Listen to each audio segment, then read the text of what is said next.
and welcome to NXTGEN Racing, the home of clean and fair sim racing for all.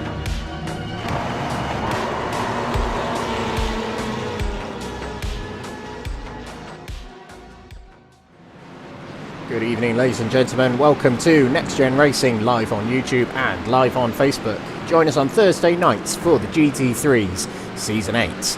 And this series is proudly sponsored, affiliated with PowerMax Racing, Mark Sykes Designs, Benji Sim Photos, Motorsports UK, Esports, Sam Cases, Moser Racing, Joyce Design, Falconer PC and Doble Motorcycles. As we said, this is the GT3's, our 8th season, and we're approaching the end of this 8th season. My name's Alex Everett. I've been your commentator for the season, and for the remainder of the season there's just 5 individual races to go of the 3 rounds left this season. But if you want to still get involved in the racing, there are new drivers tonight, there were new drivers last week.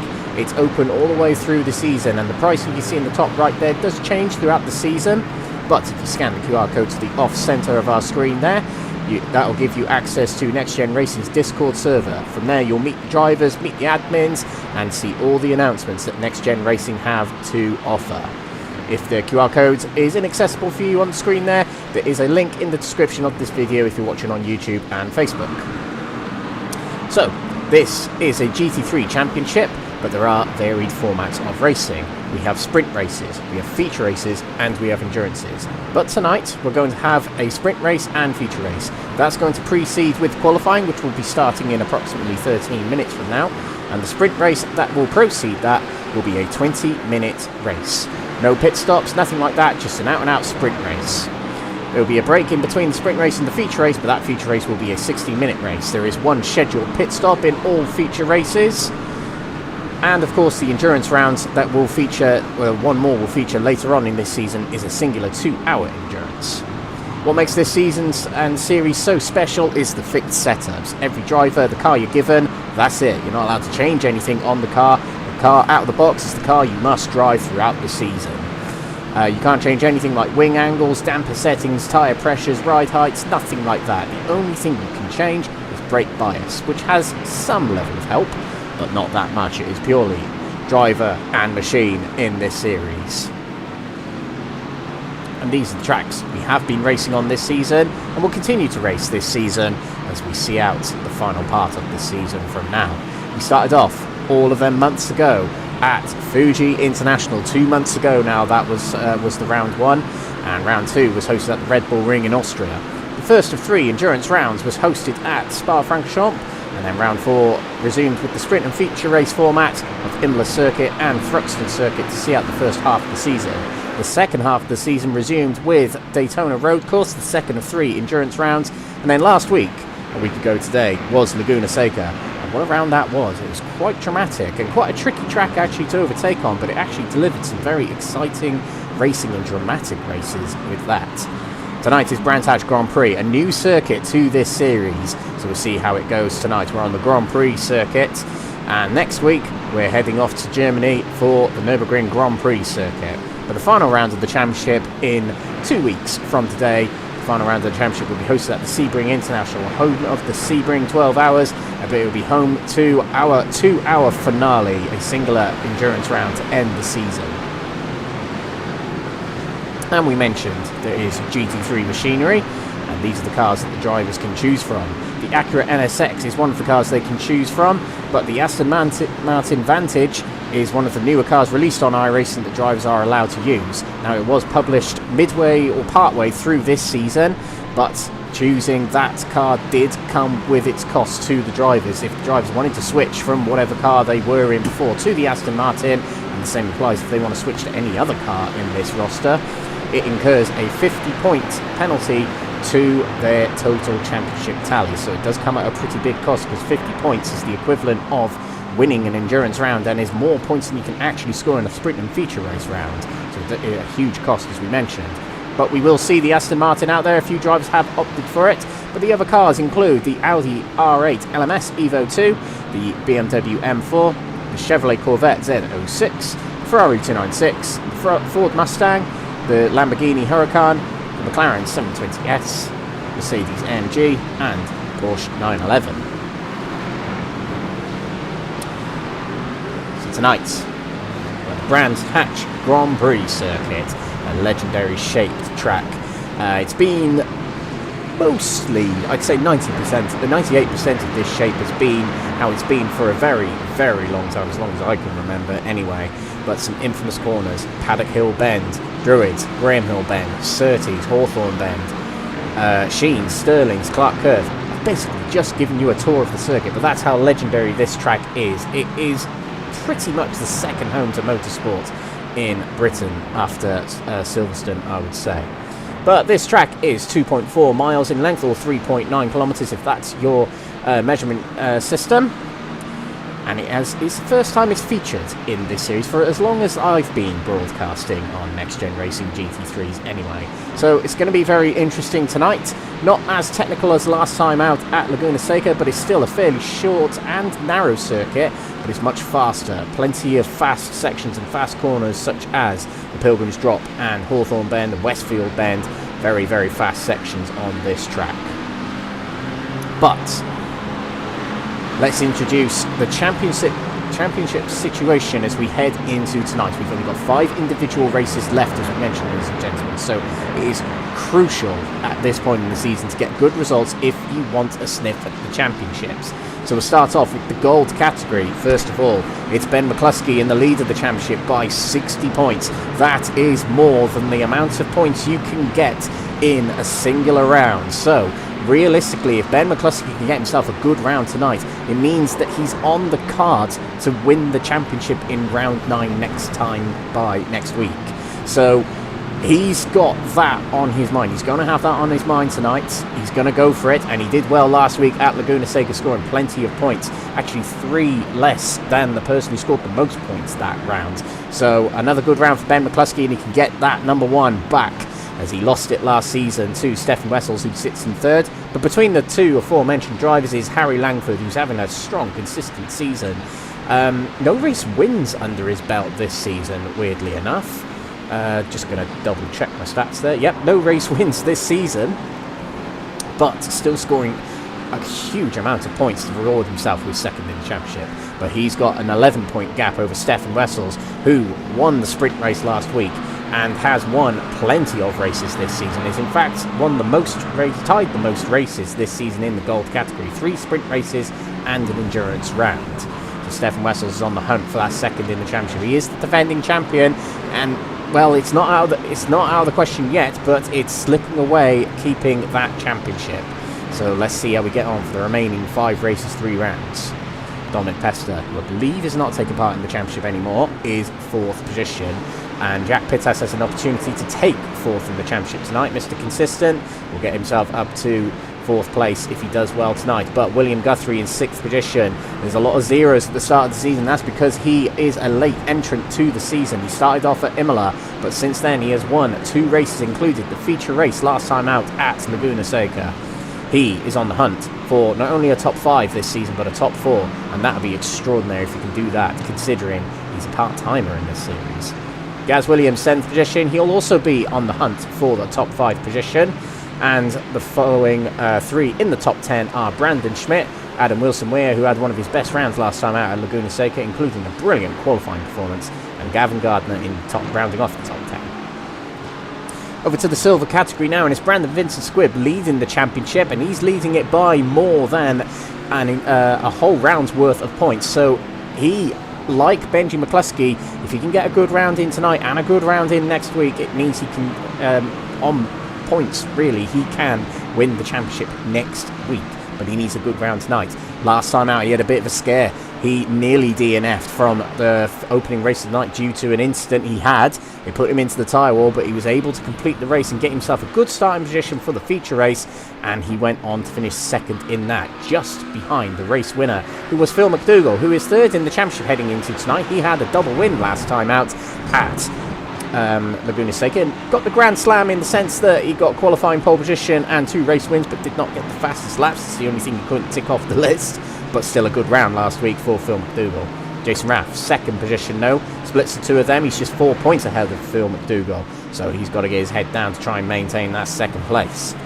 Alan McCain in 4th position, pretty much on his own in that battle there for 4th, but behind him is his teammate Stephen Fry, just sneaking into the top 5 following last time out at Laguna Seca, which was arguably his worst round of the season. I spoke to him after and he just couldn't get his head round it last week, but he's on home turf this week, so let's see how he gets on.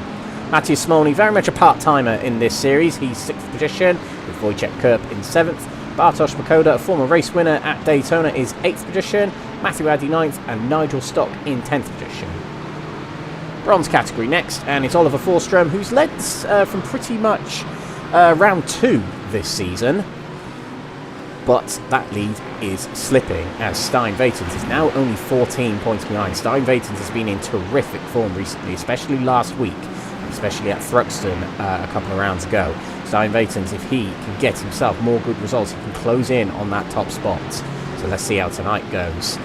Sami Araba is in 3rd position. Did miss last time out at Laguna Seca. That'll end up being his drop round, but we'll see how he gets on his return tonight. Stephen Wessels, in the 4th position, has been a bit quiet this season, but a lot of consistent point scoring results rewards him with 4th. Rob Savage in 5th position, followed by Jonathan Berry, who's actually won the most races this season, but has missed a fair few rounds. So Jonathan Berry in 6th position, very much on the catch-up. We'll see if he can get himself into the top 3 by the end of the season. Rockenseger in 7th position, with Elwyn Sykes in 8th, Zara McGuinness 9th, and Gabriel Papaconstantino, who, since returning to the series 2 rounds ago, has won nearly every race this season, has had some brilliant performances, had first and 2nd this season. And the Teams Championship.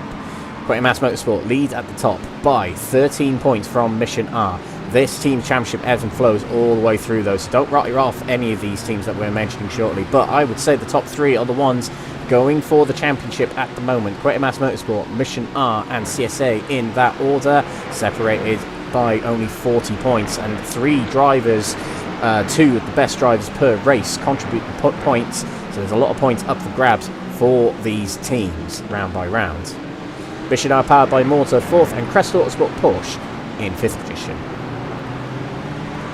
So that is the championship situation as we head into tonight's round. Now we go trackside to check out what's going on the track. We're shortly awaiting qualifying to approach us, so let's see how drivers are getting on in practice.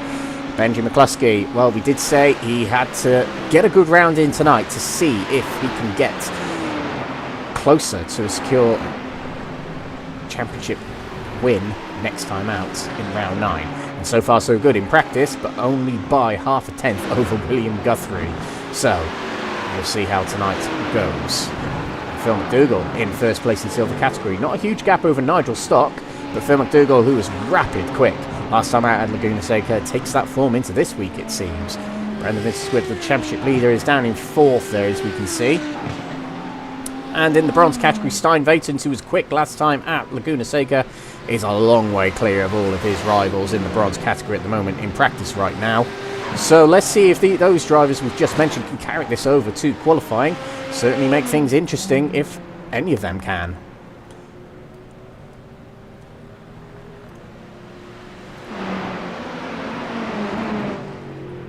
This driver's just getting a little bit more practice in.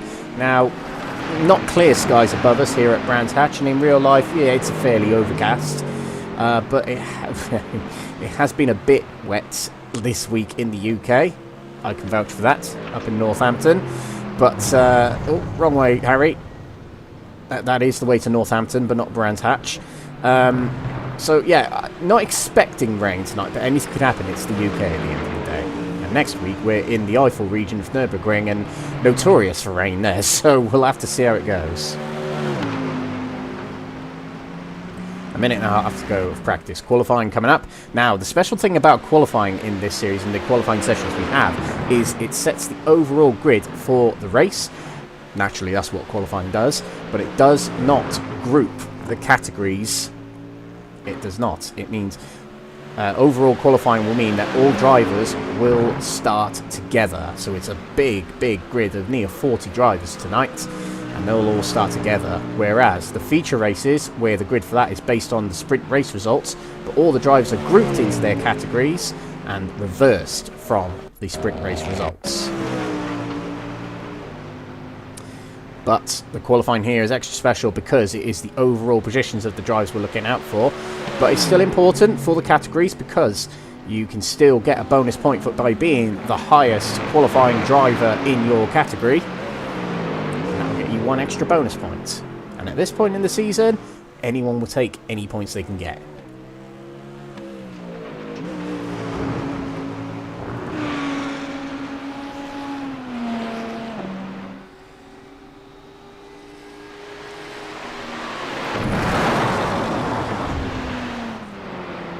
Okay.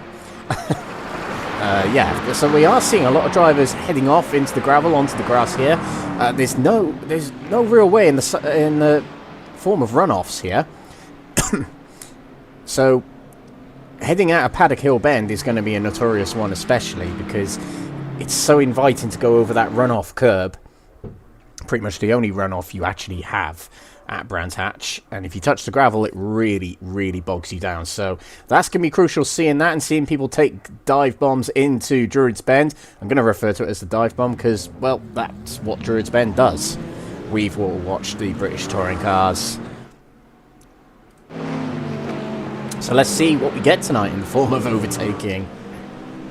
Driver's head out is brightened up a little bit here at Brands Hatch as we transitioned over to qualifying. McCluskey will lead everyone out. He's always the first on the track. Doesn't want any slipstream, doesn't need it. Slipstream can be quite helpful here at Brands Hatch though, particularly Pilgrim's Drop heading towards Hawthorn. That's getting slipstream there is very helpful. Oh, I think we've had a spin further back and back. That's Jack Pittas. Mr. Consistent, not so consistent there. But if there's ever a time to spin, it is the start of qualifying when your laps don't count. Now, as we usually do, is we get an onboard lap with our championship leader, and that's what we're going to do here tonight. We're going to get an onboard lap with Benji McCluskey, the driver with the most wins ever in the NXTGEN Thursday night GT3/Prototype Championships. It did start off with GTEs and GT3s, and then in periods, dribs and drabs, it's had prototypes, but it has majoritively had GT3s racing. I'm going to get on board with the GT3 of Benji McCluskey as we head down the start-finish stretch here. Bradham Straight, arguably not a straight, but we head into Paddock Hill Bend, over the hill, and then down the hill. Very tricky corner is Paddock Hill Bend. Oh, just avoiding the gravel there. Now braking up the hill into Druids. Nice early entrance into the corner, and you hug the curb round Druids. That's the fastest way around the corner. Down to Graham Hill Bend. A very difficult corner. So satisfying when you get it right though. Taking plenty of runoff on the outside there, which allows you are allowed to do on iRacing. Surtees, long left-hander here. Oh, a big snap of oversteer there. And that will not ruin the lap, but it will slow the lap for Benji McCluskey. It'd be a little bit of a write-off, but we'll carry on anyway. Down Pilgrim's Drop we go and into Hawthorn Bend, the fastest corner on the circuit. Now we head over to Westfield Bend, another very quick corner, taking plenty of curb on the inside, not going too wide on the outside because there's gravel out there and that will slow you. Sheen's corner, very difficult, but such a fun corner, flat out over light crest there. Now through Sterling's, a little dip through this left-hander. Another long straight here in the form of Clearways, and we'll head into Clark Curve next. Long right-hander, getting nice and tight to the inside, getting on the throttle as soon as the car starts to drift over towards the outside. And that's a lap of Brands Hatch. Very quick lap indeed. Nice high average speeds here. Not too many heavy braking zones with the exceptions of maybe Druids and Surtees. But in the form of overtaking opportunities, there might be a fair few corners on this circuit that might invite them. Now, Benji McCluskey, that was a write-off lap for him, as we mentioned. But we head over to the silver category. Starting off nice and early here is Brandon Vincent-Squibb. But Phil McDougall, I think, has just put a good lap in. He has. He goes into second overall, first at the silvers. Look out for Phil McDougall tonight. He is on song and in form recently, particularly last time out at Laguna Seca. Mark Sykes seems to be on a good lap in the bronze category. Mr. NXTGEN himself. Onto the board he goes, quickest in bronze so far. But this is not fully retrospective of what qualifying is going to be. But it's good to get yourself on the board nice and high up, nice and early. about William Guthrie. I think it might have been an invalid lap last time around. Let's check back in with Ben McCluskey. He's on a good second sector. I wonder if the second sector, well, it was green, so it must have been that much better. But it's not purple, so I'm intrigued to see what ends up happening to Ben McCluskey at the end of this lap. Very good fourth and fifth sector. Six sector track here at Brands Hatch, and you wouldn't think it should have that many sectors, being it's only just over 80 seconds in length. Now that puts Ben McCluskey to the top, and quite a long way clear at the moment. And teammate Gaz Williams tucking behind in second place, likewise with Jamie Dory. What about Phil McDougall? He's approaching the end of his lap here. Brandon Vincent-Squibb has gone to the top, but Phil McDougall is going to go quicker if that final corner was anything to go by. Yes, near all purple sectors and nearly a second quicker. That's a good lap from Phil McDougall. Harry Langford with a very good lap up into provisional pole. He'll go. William Guthrie is also on the board now. No, he's not. Invalid lap, and has got traffic ahead of him, so that's really going to scupper his chances here. And there's already 5 minutes gone in qualifying. Plenty of opportunity left, but that won't be helpful. He'll want to get himself into nice open air and get himself more laps in. Now, a new driver tonight, Isaac Doble. Relation to Mikey Doble, of course, and they're quite the popular family in the NXTCC. Oh, and the British Touring Car Championship as well, of course. But Isaac Doble taking his debut in the GT3s tonight, so let's see how Isaac gets on. He's in the gold category, so that's plenty to suggest how good he might well be. Now let's check back in with championship leader Benji McCluskey. I want to see how Stephan Wessels is getting on as well.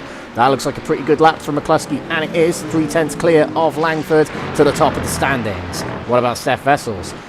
Well, he's going on another lap here. Invalid laps so far, I think.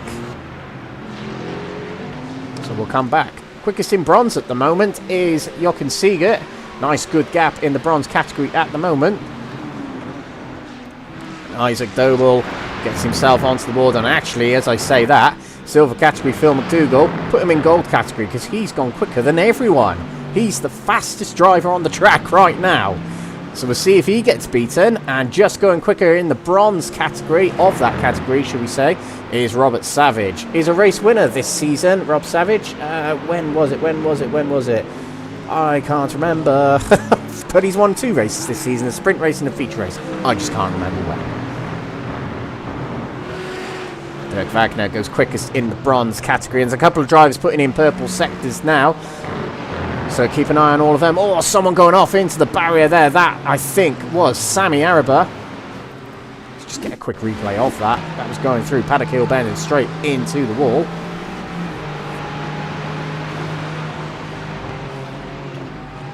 Hits the curb, goes off. Oh, and the rear just loses its way. And into the wall. That'll be a reset to the pits, if ever I've seen one.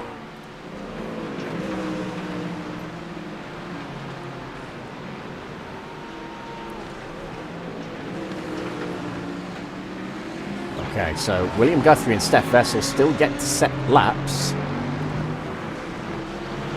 But Ben McCluskey has taken away outright pole. Now it's important. And Phil McDougall, who's now dropped to second because Harry Langford's gone into pole position. He's got beans tonight, that must be said.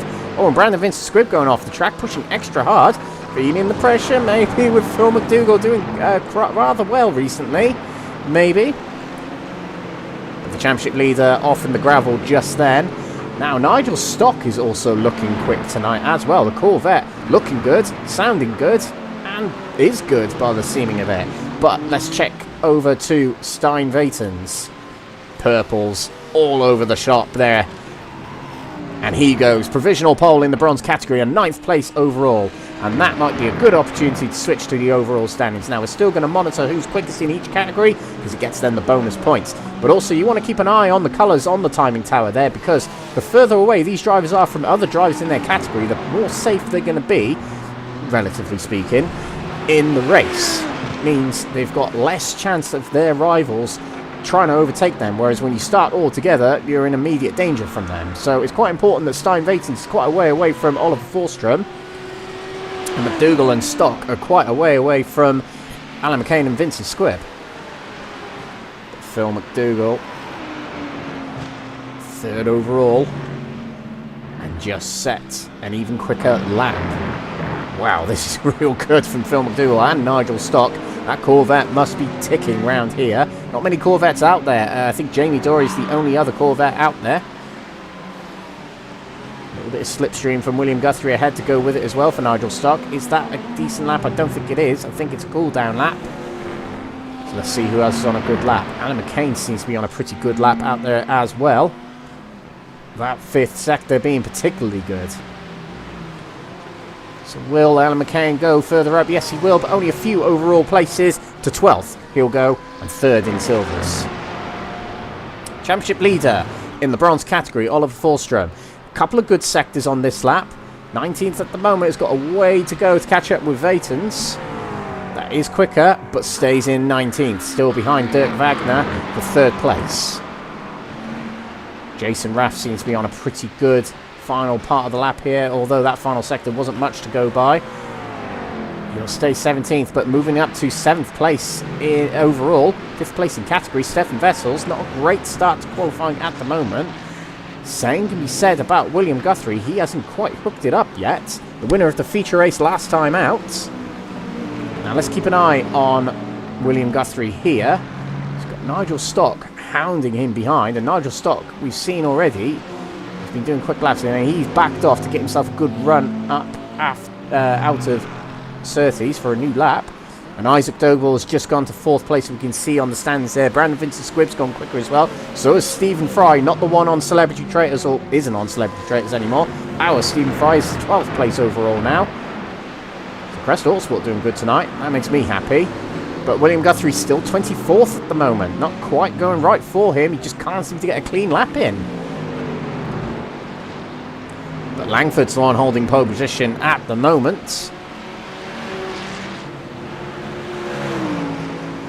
Mustang, the ever quick Mustang in this series, it seems.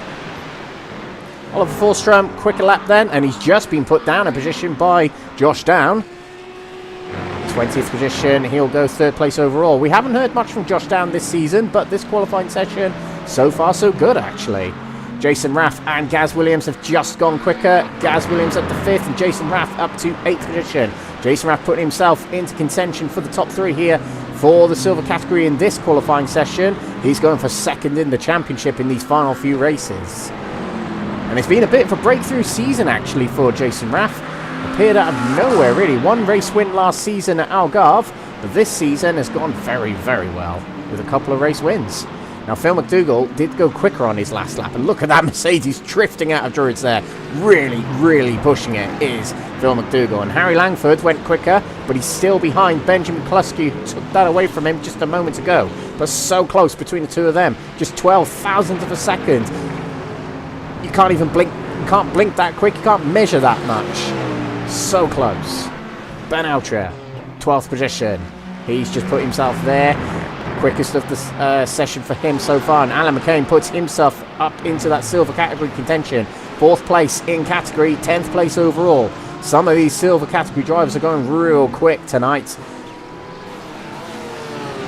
Stijn Weytens in the bronze category. They've got a big buffer in this bronze category here to all his rivals. It is slipping away a little bit with each driver that goes further up the standings, including Stephan Wessels, who goes to 6th place overall, 5th place in category.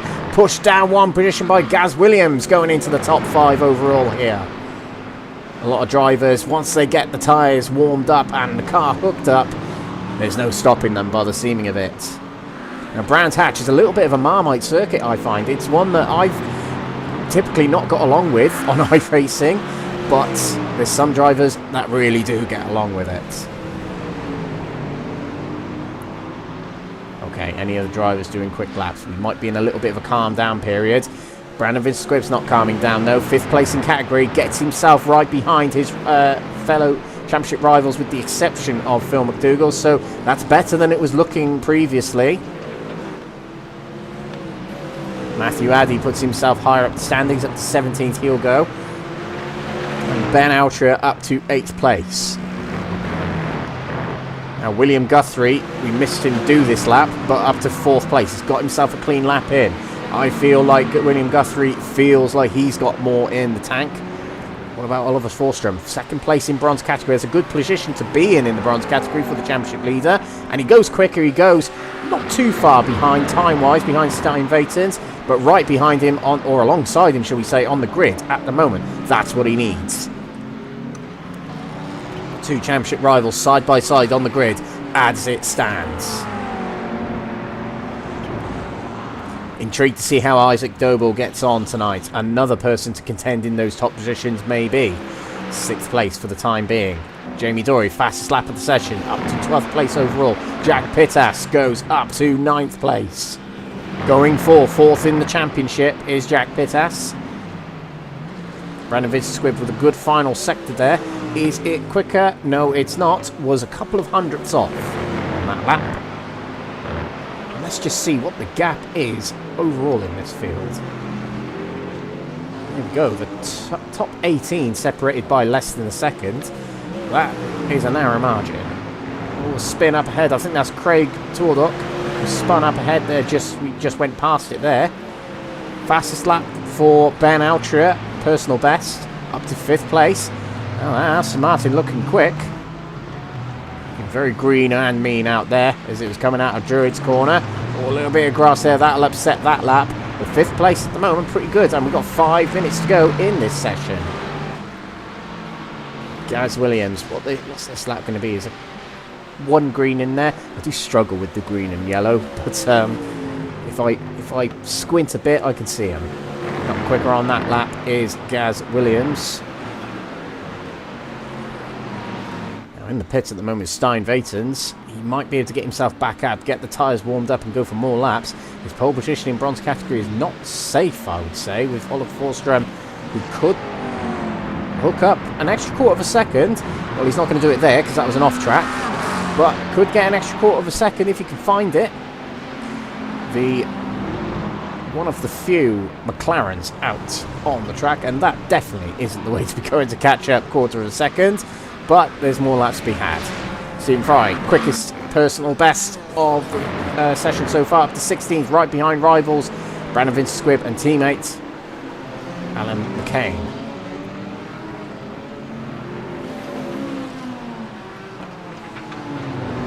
Alps is on good laps at the moment. Well, it looks like Benji McCluskey is on some personal best sectors here. Some slower sectors, but given that he's first in the session, a few yellows is not much to fear. Oh, look at that. Near 2/10 quicker now than Harry Langford. That might put one hand on the pole position for Benji McCluskey. And you know what? It's always the end of the season, the final half of the season, where Ben McCluskey just comes to life. It happened 2 seasons ago in Season 6. It happened 3 seasons ago, actually, in Season 5. And it happened last season, where he nearly took the championship on the final round. But the last half of the season, he was rapid quick. And it's seeming so tonight. Now, Stijn Weytens is back out on track. Hasn't got much time to warm up the tyres, though, and get a lap in.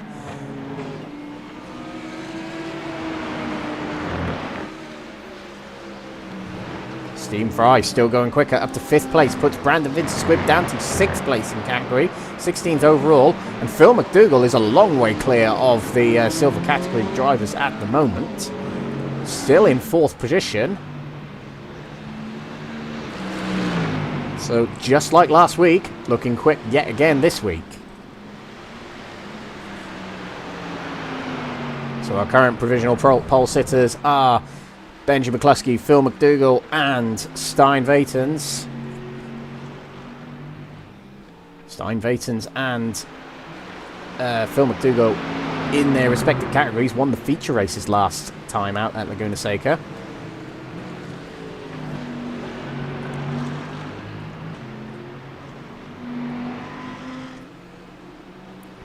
So he's just building up for a big blast out of Surtees here to go for one more lap. No, he's going into the pits. One blast out of the final corner to go into the pits. But Pittas is up to 6th position. Mr. Consistent doing real well in qualifying here. He's got himself into a strong position there. Now, he is up against William Guthrie for 4th in the championship, I would say. The closer you can get to him, the more you can threaten that position. Now, William Guthrie is part-timer, as we mentioned, this season. Started in round 4. He's contended all rounds since, to be fair to him. But with him starting on the back foot, he's playing the chasing game. And he's actually said in an interview last week, he's finding it rather fun, actually. There's no pressure to it. He can just throw the kitchen sink at it, so to speak. Stephan Wessels seems to be on a fairly decent lap here. Will this get him higher than 9th place? He needs higher than 9th to have any hope of trying to defend his championship, to get a good position in the sprint race. Only 5 individual races left this season, remember. And that was quicker, but it keeps him 9th. Jason Raff is on a good penultimate sector there, but the rest of the lap not quite as good. He'll stay 12th. So I think some drivers are struggling to get more good laps in. Perhaps the tyres are a bit spent at this point, but we'll see. Oh, Jack Pittas is not done yet. Up to 4th place. Puts Phil McDougall down 1 place, but Pittas right up there in the top 4. There's 2 Quatermass cars in the top 4, and they're going for the Teams Championship as well. They're top of the Teams Championship as it stands. So look out for them tonight. Stijn Weytens will cross the line to take the checkered flag. That'll be it for him in qualifying. Same with Nigel Stock, who's looking like he's got 2nd place at the moment. And he goes even further up into the top 10 overall. He goes. Harry Langford next to cross the line. A flash of the lights there. Yep, GG's. Now, is that quicker? No, it's not. He was a couple of hundredths off of his personal best. This is still a pretty good qualifying session for him by the seeming of it. I don't think Ben McCluskey is done yet, though. Not sure. A couple of yellow sectors there, but he might well have pole position here. And he'll take his championship gap to 61 points as it stands. A couple of drivers are still coming through. Gaz Williams, Isaac Doble behind. Can they go further up? Gaz Williams can, up to 6th place. Isaac Doble doesn't. He stays 8th, but not a bad start to his campaign.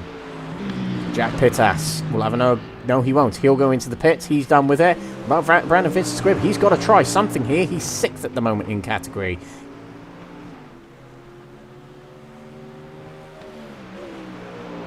And I don't think we're going to get many more fast laps out of these guys. But a couple of green sectors here for Brandon Vincent-Squibb. Might he be able to put himself a bit further up? It will help. No, he doesn't. That was an invalid lap, in fact. So he'll go 6th in the silver category. And more than 10 places behind, who may become his championship rival for the final part of this season. And he's got Jason Raff, who is his closest rival at the moment, ahead in 3rd. I think that's going to be qualifying, ladies and gentlemen. Yep, there we go. So our pole sitters in each category are Benji McCluskey, Phil McDougall, and Stijn Weytens.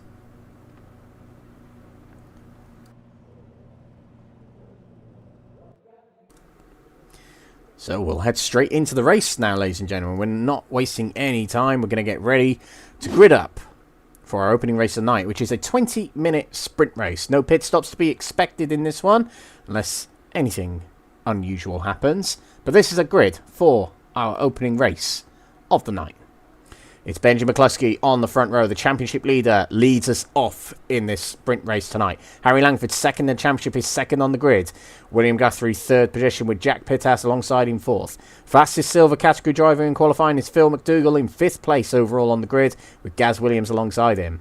Ben Altria 7th with newcomer Isaac Doble in 8th. Stephan Wessels 9th place with 2nd place in the silver category. Nigel Stock just in that top 10. Adam Wilson-Weir is 11th, last season's bronze category champion, with Jason Raff alongside in 12th. 13th is Jamie Dory with Alan McCain in 14th, Stephen Fry in 15th with championship leader of silver category, Brandon Vincent-Squibb in 16th. Craig Twaldock in 17th position with Matthew Addy in 18th, and rounding off the top 20 on the grid here is Mark Baker, and pole sitter of the bronze category, Stijn Weytens. Bartosz Makoda in 21st with Oliver Forsström 22nd. Rob Savage 23rd with Josh Down in 24th. 25th is Paul Williams with Wojciech Kerp in 26th. Dirk Wagner 27th from Mark Sykes alongside. Rounding off the top 30 is Wesley Lewin and Sammy Araba. Jochen Seeger in 31st with Mike Riedner 32nd. Jaroslav Pataluk in 33rd, and starting 34th will be George Stone, who I believe took a qualifying ban for this race. So we're lined up on the start-finish, which is handy for me because it means I can get the grids read out in plenty of time for these races to start. But it'll be a long full formation lap for these drivers, which might help warm up the tyres a little bit.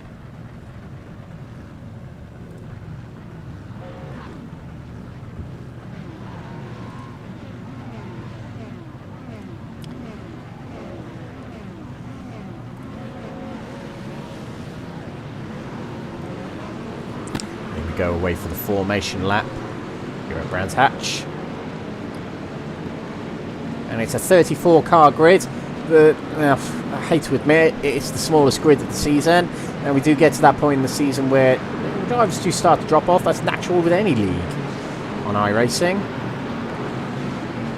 It gets to that point where certain drivers start to pick their favourite tracks over others. But that doesn't mean the race is going to be any less good. In fact, in some scenarios, a smaller grid is sometimes better for the quality of racing. So we'll see how we get on tonight. I may have jinxed it, but let's just watch and find out.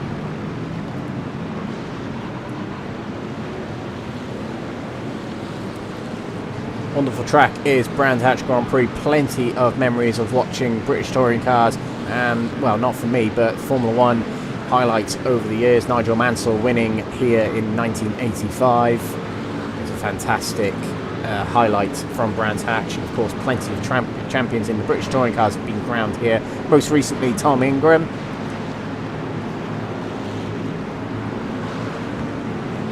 It's the climatic round of the British touring cars nowadays.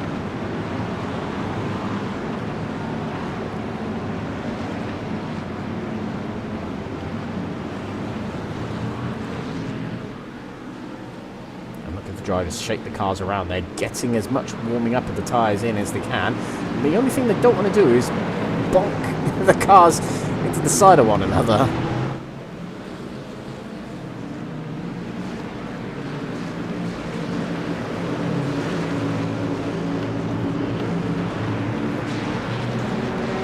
Okay, the pace car is going to peel off very shortly, and we'll get underway with Brands Hatch sprint race here. Got a 20-minute sprint race about to start and a feature race coming up later. Pace car peels off. We are about to get started. This opening race of the night. McCluskey leads us to the grid, to the line. And they're all starting together. Now the lights are green. Away we go. Into Paddock Hill Bends we go.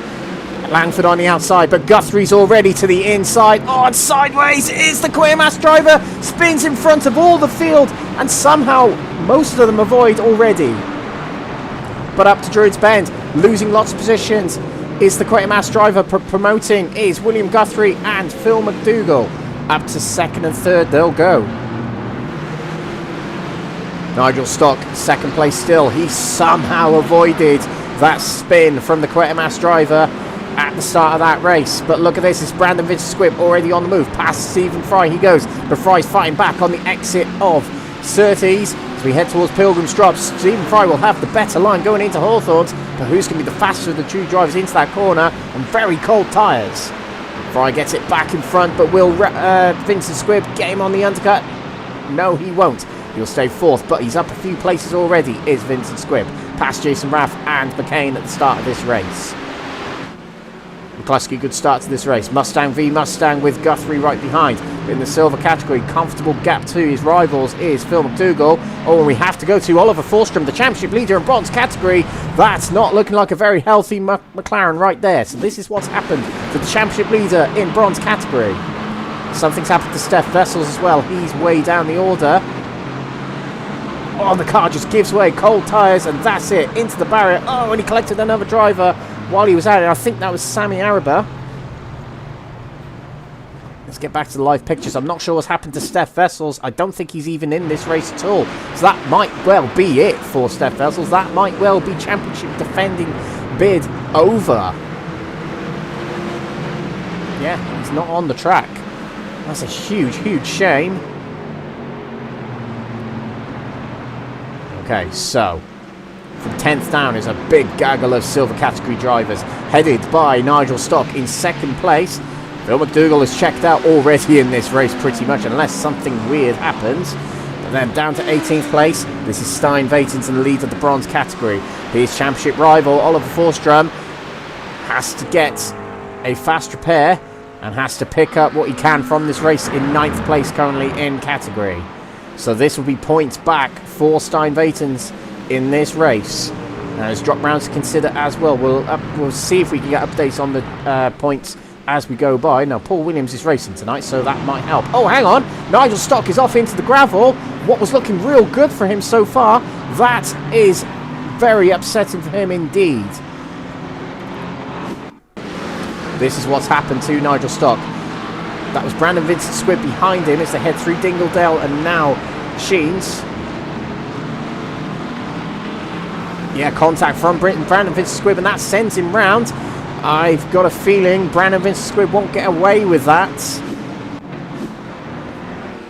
And that really upsets Nigel Stock's race. What was looking great in qualifying, undone a little bit there. Now Stephen Fry can pick up the pieces a little bit for Crest Autosport here.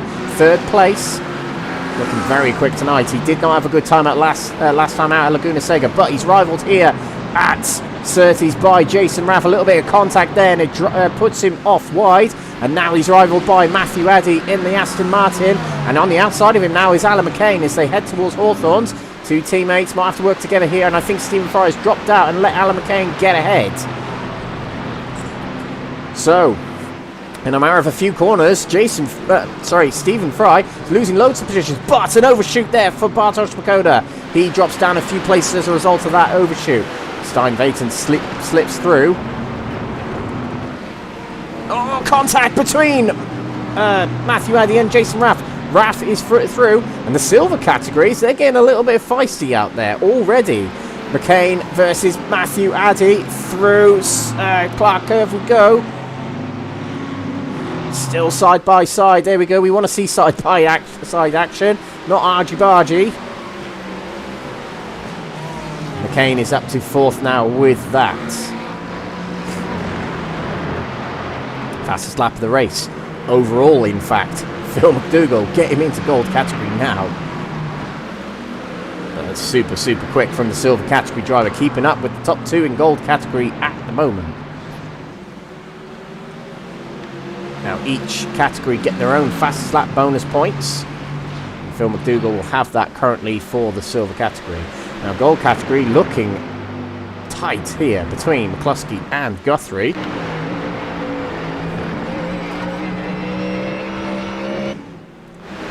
Brandon Vincent-Squibb has made his way past Adam Wilson-Weir.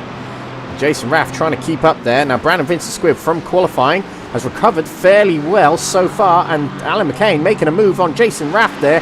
Nice and opportunistic move on Jason Raff, and bogged down out of Hawthorns Bend. Into the top 3 goes Alan McCain. But like we were saying just then, Brandon Vincent-Squibb has recovered really well from qualifying up to 2nd place here. There's a little bit of a questionable move while he's done that. But he's up into the position he probably needs to be for the championship. Ben McCluskey, fast lap of the race. We're into the 121s now. Also is Phil McDougall, and that'll be fast lap in his category. Now at this point we are going to switch to the category standings because that's where the points matter.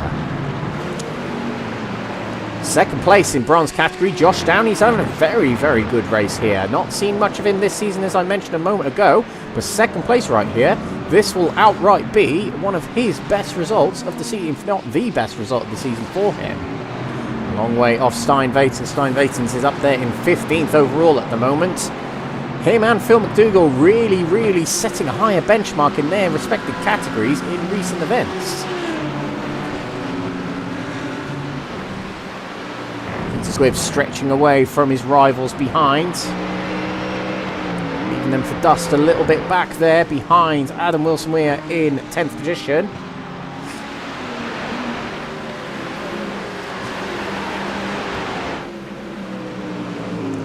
Seven minutes in, McCluskey still leads, less than half a second over William Guthrie. I get the feeling these two are going to be super, super close. Now, if I remember back to Season 5 when it was the prototypes, these two were very, very close to one another in the prototypes back then as well. Phil McDougall with fastest lap again of the race in silver category and the third overall here. Won't get him extra points getting third overall, but it does all the more secure him for first place in category here.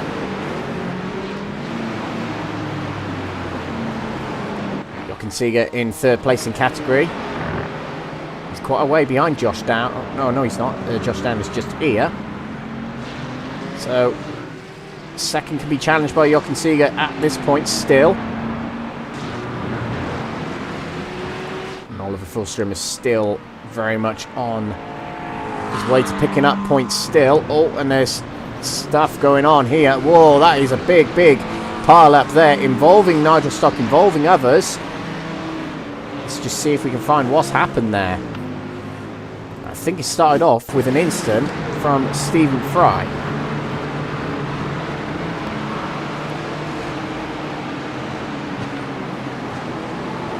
Spin there.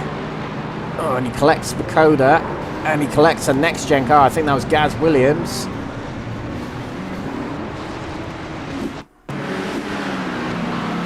This is Wesley Lewin on his way to the scene.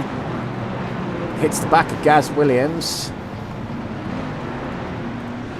Can't quite get a good angle of the other cars involved in this, actually. But Nigel Stock's in there as well.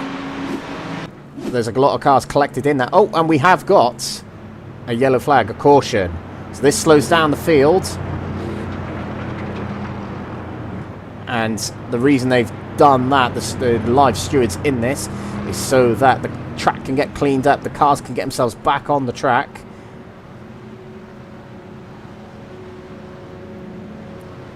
But it has meant that a lot of drivers have fallen down the order. Wesley Lewin, Nigel Stock. Gaz Williams has fallen down the order as well. He'll go into the pits. He'll get a fast repair. He might as well while the field is running slow. We haven't got the race stewards, race directors, sorry, in our ears. But as soon as we hear the roar of GT3 cars, we'll know we're getting underway again. And that is it. We are underway again. And a move straight away by the looks of it from Jason Raff on Alan McCain. Just watch this as they exit Druids.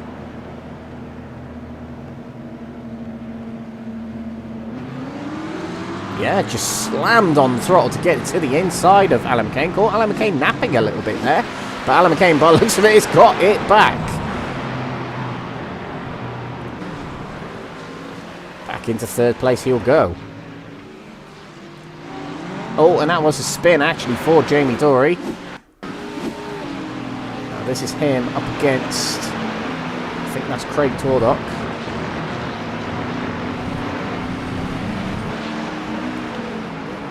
Oh, the car got a little bit upset. I think he had a little bit of grass on the outside that he touched, and it upset the car and the braking.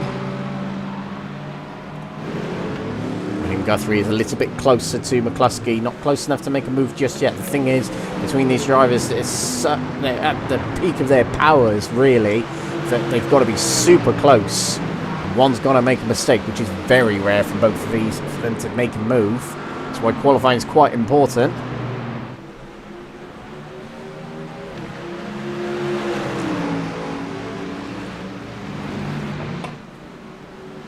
Did take a look.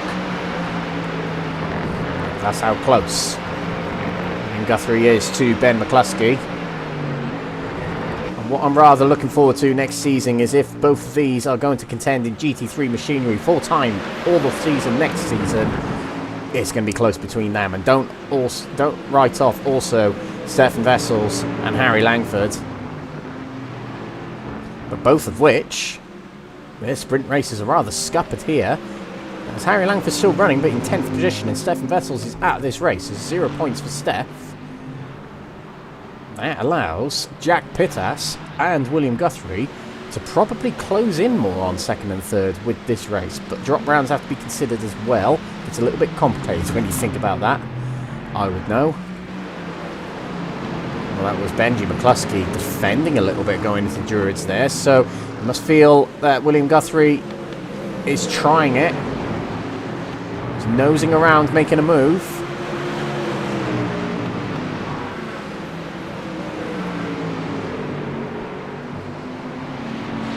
Quite big gaps in silver category and bronze category for the leaders at the moment. McDougall a long way clear of Vincent-Squibb and Weytens a long way clear of Josh Down.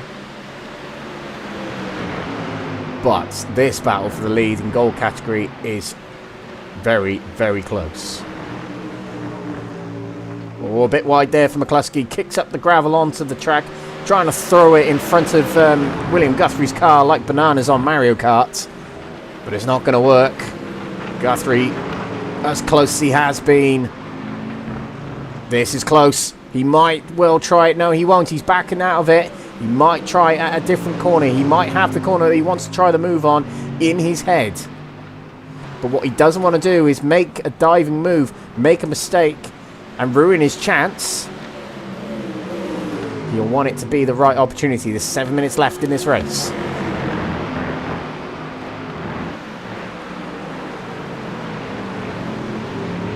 Seeger is up to second place in bronze category by the looks of it. Oh, hang on a minute. That'll be why. They're pulling away from that corner very, very slowly. I'm not entirely sure why. We are going to just switch back to this. Super close battle. Gold category where no moves made yet.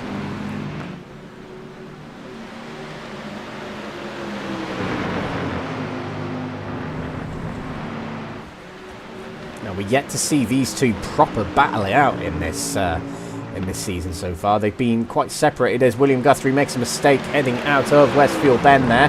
That allows McCluskey to stretch away just a little bit. It's only a tenth or two. But those margins matter in a close battle like this.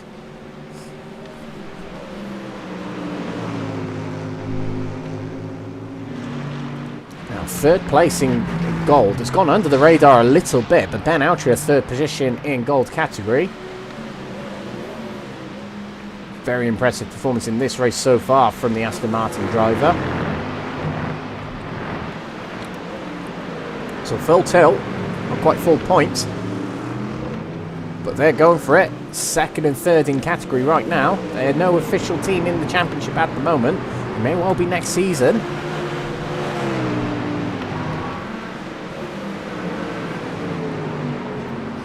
Actually, with that, the top three in gold category are not official team contenders, whereas Jack Pittas is the highest scoring team driver in this race at the moment, so that'll help him out. That'll help Quetemass out.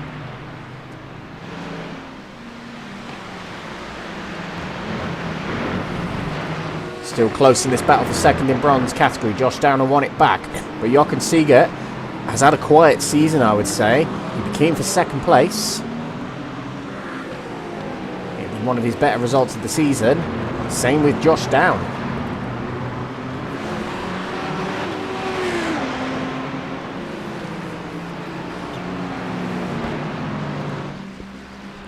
This is the battle for third in gold category. The tail of this battle is Isaac Doble on his debut tonight. Goes wide onto the grass heading out of Clark Curve. But a potential top 5 for Isaac Doble is an impressive start. Driver's getting quicker now. Phil McDougall, fastest lap in category. William Guthrie, also in the gold category. An extra point for William Guthrie in his hunt for not just the top 4, but maybe even top 3. Who knows?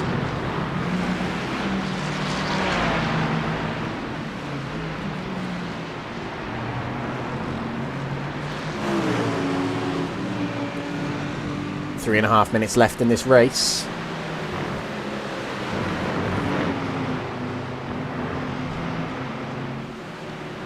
Guthrie did close up to McCluskey, but can't seem to get that back at the moment. McCluskey has responded. A flash of lights there to let the back marker know he's coming. That's Mike Reedner just up ahead in the Aston Martin. McCluskey getting impatient. Dives out. I think McCluskey would have ideally liked Reedner off the racing line, which he does now to allow William Guthrie through.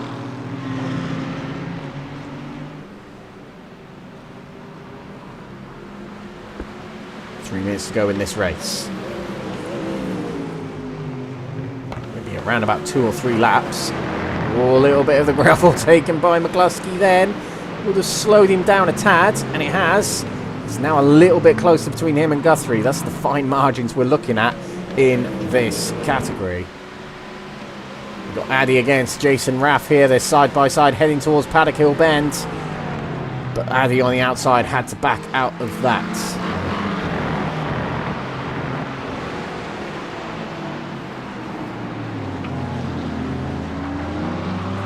Matthew Addy getting onto the marbles, onto the gravel on the outside there. That gives him no grip whatsoever. He loses him a bit of time from Jason Raff.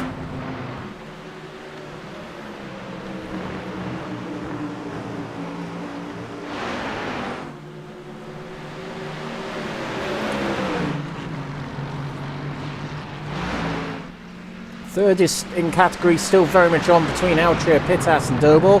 Altria holding on to it for the time being.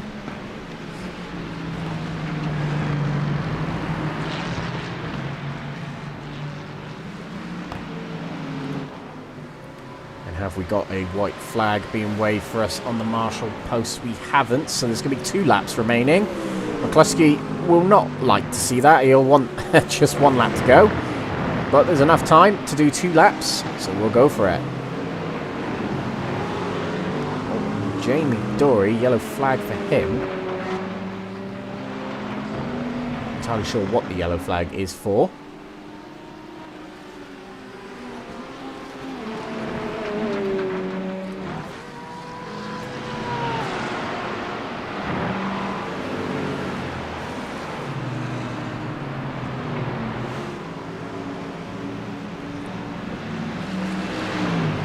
Impressive performance here from Phil McDougall as well.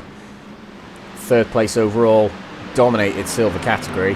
16-second lead in the sprint races. Rather impressive, and got to give a shout out to Stijn Weytens as well. 13 seconds clear in the bronze category. It's getting close again in the gold category. They're catching up with back markers. They're getting in the way. Oliver Forsström might be leading the bronze category, but he's not leading this race. And through go the gold category drivers. But this might be William Guthrie's opportunity if Ben McCluskey can't get around the back markers. Sammy Araba just up ahead of these 2. White flag waves.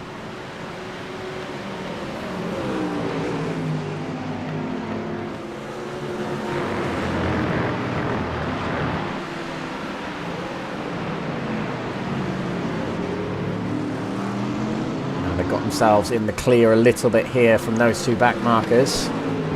Oh, and hang on, let's switch back to 4th place as Isaac Doble has made the move on Jack Pittas for 4th place, and here's how he got it done. A few back markers up ahead here that might have played an influence. Yep, Pittas couldn't quite get around whoever that was. I think there we go, and through he goes. I think that might have been Dirk Wagner. And that's Isaac Doble through into 4th place on his debut.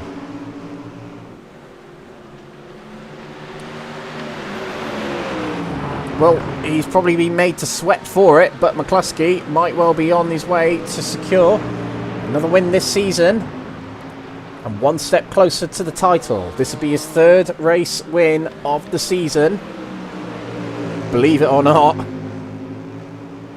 And he's done it here on what is one of his home rounds. McCluskey takes the win in the gold category in this sprint race. And straight away, we greet through winner of the silver category. 3rd place overall as well, Phil McDougall. And rounding off 3rd place in the gold category there is Ben Altria. Brandon Vincent-Squibb recovers to 2nd place with a question mark over an instant in that race. But it is 2nd place for him for the time being, and Alan McCain finishing on the podium in silver category. Stijn Weytens with another win in category. And this is his 4th sprint race win in bronze category.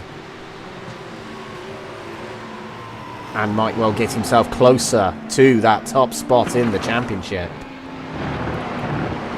And just to mention about Phil McDougall as well in the silver category, he has now got the most wins in category with 5.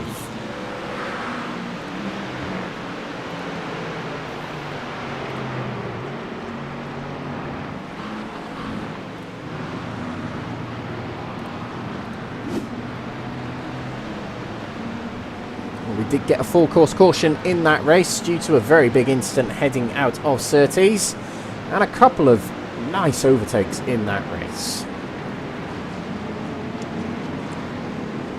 But we have got a short break coming up very shortly, ladies and gentlemen. And then we'll have the feature race too long after it. So here's the provisional results of this sprint race we've just seen. And in the gold category, first of all, Ben McCluskey takes the win, with that being his third win of the season. William Guthrie just behind in second place. Ben Altra takes third position. Another podium for Full Tilt, a double podium for them in this race. Isaac Doble on his debut takes fourth position from Jack Pittas on that final lap. Craig Tordock, who was on his debut last week, finishes sixth position. Adam Wilson-Weir seventh from Jamie Dorey. Gaz Williams in ninth and Harry Langford in 10th due to that incident at the start of the race and not making the start for whatever reason. I'm not entirely sure. I'll have to find out. Stephan Wessels is a DNF or DNS in this race, so no points for him. Silver category, a dominant win for Phil McDougall. He's looking very, very quick at the moment. 16 seconds clear of championship leader for now. Brandon Vincent-Squibb. Alan McCain finishes on the podium in third. Jason Raff fourth from Matthew Addy. Bartosz Makoda in sixth position. Paul Williams seventh from Mark Baker. And Nigel Stock, who was second but pushed off the track earlier on in that race. He finishes ninth in the end, just ahead of Wojciech Kerp. A lap or more down were Mike Reedner, Wesley Lewin, Stephen Fry and George Stone, a DNF for him. Bronze category, Stijn Weytens with a dominant win. 15 seconds over Jochen Seeger with one of his best results of the season, and also one of the best results of the season for Josh Down, third position. Rob Savage fourth from Mark Sykes, Dirk Wagner sixth from Jaroslav Pataluk, Sami Araba in eighth, and Oliver Forsström last of the runners in bronze category, ninth. We'll be back for the feature race very shortly, ladies and gentlemen. About a 15 to 20 minute break, and we'll be back for that 1 hour race where the grid will be formed by the results we've just seen in the sprint race, but reversed for each category. Enjoy some Benji Sim photos while we wait for the next race. We'll see you very shortly.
Hello and welcome to NXTGEN Racing, the home of clean and fair sim racing for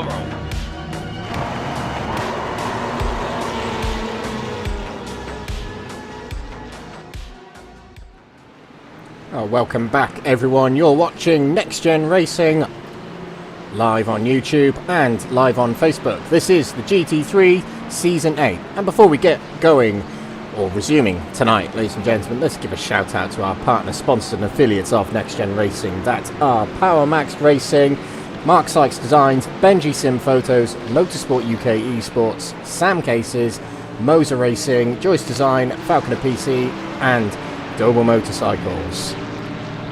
This is GT3 Season 8. Yes, our 8th season. No news of 9th season yet, but I'm sure when we hear, we'll let you know. And if you want to find out at the same time everyone else does, if you scan that QR code in the off center of our screen there, that will give you access to our Discord server. From there you'll meet the drivers, meet the admins, and of course you'll see all the announcements that come NXTGEN's way. There are plenty of other leagues on offer. If GT3s are not necessarily your thing, there is the NXTCC, which is resuming in January. There is also the MX5s, which started earlier this week and was broadcast onto the channel by Beehive Bill, and what a great job he did on his opening night on broadcast here at NXTGEN Racing. So plenty on offer in NXTGEN Racing. Now, we've got our feature race coming up very shortly, a 60-minute race. And the grid for that will be formed by the results of the sprint race, but reversed for each category. Now, we'll go through the grid later on. I know it's a little bit difficult to understand by dialogue there, but we'll go through it a little bit later on when we're getting ready to grid up for the next race of the night. But these are the tracks we've been racing on this season. We started off 2 months ago at Fuji International in Japan. Then it was Austria for Red Bull Ring. Then Belgium for Spa-Francorchamps, the first of 3 endurance rounds. Imola in Italy hosted round 4. Our first trip to Britain was round 5 at Forsström, and then it was over to the States for Daytona Road Course and the Florida State for the second endurance round of the championship. Laguna Seca over to California for round 7 of the championship, and we're back in Britain today for Brands Hatch Grand Prix circuit. But next week we're heading over to the Eifel region of Germany. The Nürburgring Grand Prix circuit will host next week for round 9, and the last of our sprint and feature race format of the season. But after that, we've got the final round of the championship. We're back in the Sunshine State for the Sebring International Circuit to end the season, to crown our champions in one final 2-hour endurance for the season. We're here tonight, as we mentioned, at Brands Hatch Grand Prix circuit, this 3.89 kilometre circuit, synonymous in racing, synonymous in British motorsport. It is a very popular venue also for GT3 racing. It's hosted DTM back in the day, which wasn't GT3s, I know, back in the day when it did host, but quite a prestigious series that has been hosted here. It's hosted the Formula 1 European Grand Prix, I believe, in the 80s. Might have been a mixture of the British Grand Prix and the European Grand Prix, actually. My Formula 1 knowledge is not as good as it used to be. I used to be very good at it, a bit like Sebastian Vettel is. But we're here racing GT3s. We've got 4 individual races left, ladies and gentlemen. Just 4. Not much opportunity for these drivers in championship hunts, but some drivers that really are putting a dent on the championship situation in that sprint race. Stijn Weytens with a dominant win over his rival Oliver Forsström in the bronze category. Getting the win did Stijn Weytens, and in the silver category, a very dominant win for Phil McDougall, trying to make it all the more possible that he can challenge at least for the championship in silver category. But Benji McCluskey puts one hand on the trophy. He could do it next week. And while we talk about that, let's take a little look at the championship standings heading out of that sprint race. Now, there are drop rounds yet to be considered as well. Now, they will probably be applied to Brands Hatch here for some drivers, but not all. But in this current situation, it's a 52-point lead for Benji McCluskey. But we are going to have to head off now, actually, because we have got the race. I rather naively thought we could do the championship standings there, but we can't. So we'll have to find out after the feature race, because our feature race is coming up. And this is the grid for that final race of the night. Harry Langford is going to start on pole position for this one, a big advantage considering how quick he was in qualifying, so look out for him in this race. Can he pick up his first win of the season? Gaz Williams is alongside in second, with Jamie Dory in third position and Adam Wilson-Weir fourth. Craig Twardock is in fifth position with Jack Pittas in sixth, Isaac Doble in seventh with Ben Altria alongside. William Guthrie and Benji McCluskey, the top two from that sprint race, are 9th and 10th. Stephan Wessels has not made it to the grid for this feature race. I'm not sure why, I couldn't find out why, but it's a big shame. Hopefully we'll see him back next week. Starting at the front of the silver category is Stephen Fry and Wesley Lewin. Let's just switch over to this, just to make it a little bit easier. Stephen Fry and Wesley Lewin, as we mentioned, are 1 and 2 for the silver category, with Mike Riedner in third place and Wojciech Kerp in fourth position. Nigel Stock will start in 5th place with Mark Baker in 6th position. 7th will be Paul Williams with Bartosz Makoda in 8th. Matthew Addy 9th with Jason Raff in 10th. Alan McCain, who is on the podium in the sprint race, is 11th with Brandon Vincent-Squibb in 12th. And the race winner, Phil McDougall, will start 13th with George Stone, who DNF'd from the previous race, will start at the back in 14th. And a very small bronze category grid, but Oliver Forsström will start at the front. He's the championship leader, so a big advantage for him. And he'll start alongside Sami Araba, who is third in the championship, contending for that top spot in the championship heading into tonight. Jaroslav Pataluk is third position with Dirk Wagner alongside. Robert Savage in fifth with Josh Down in sixth position. Jochen Seeger with his best result in seventh, starting this race. And Stijn Weytens, the winner of the first race, will start at the back of the grid. So that's our grid. We've got 10 drivers in gold, 14 in silver and 8 in bronze. One of the smallest grids we've had this season, but as I said earlier, it can sometimes make for better racing. So we'll see what will happen in this feature race. Now, the last time out at Laguna Seca, we had drivers actually opting to go for tyres in the feature race, which normally doesn't happen, but Laguna Seca was so heavy on the tyres that drivers had to switch. Now, Brands Hatch tends to be a bit of a tyre killer because there's a long sweeping corners on this track and it really does chew up the tyres, and a lot of right-handers to go with that, so the left front will take a beating here. So we'll see if drivers do take on fresh tyres. We do have ways of finding out. The sun is out here, and I wonder if it will go away at some point. I mean, it is Britain, but the sun is out to shine on this feature race. Now, for these feature races, the gold start first in their group, as you can see here. But then back here, the silver category group will start later on. And likewise with the bronze category, they'll start a little bit later as well. We are approaching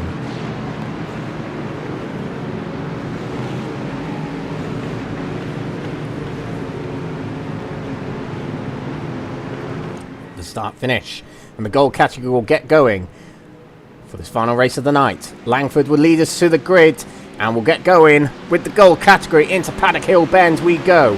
Side by side are Langford and Gaz Williams. We head through. Nice and clean so far from everyone, but Gaz Williams still alongside Harry Langford as we head into Druids corner. Langford leads us through, but now the silver category are off and away. Stephen Fry with a good start to this race, but contact back there.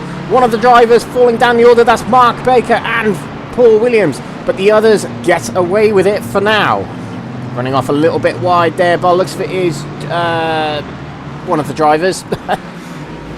But Phil McDougall already up a few places, up to 7th place already in the silvers. Bronze category, Sami Ariba gets away from Oliver Forsström. He gets ahead of the pole sitter and straight off to a good start there. But also Stijn Weytens might be up 2 places already. He is.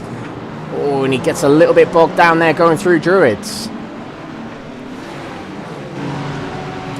Getting straight into the silver category here though.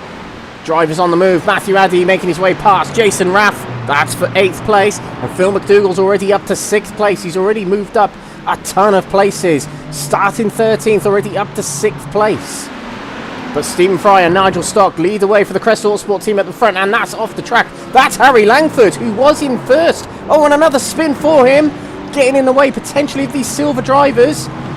Now let's find out what's happened to him. He was in the lead. Terrible night, as it turns out, for Harry Langford.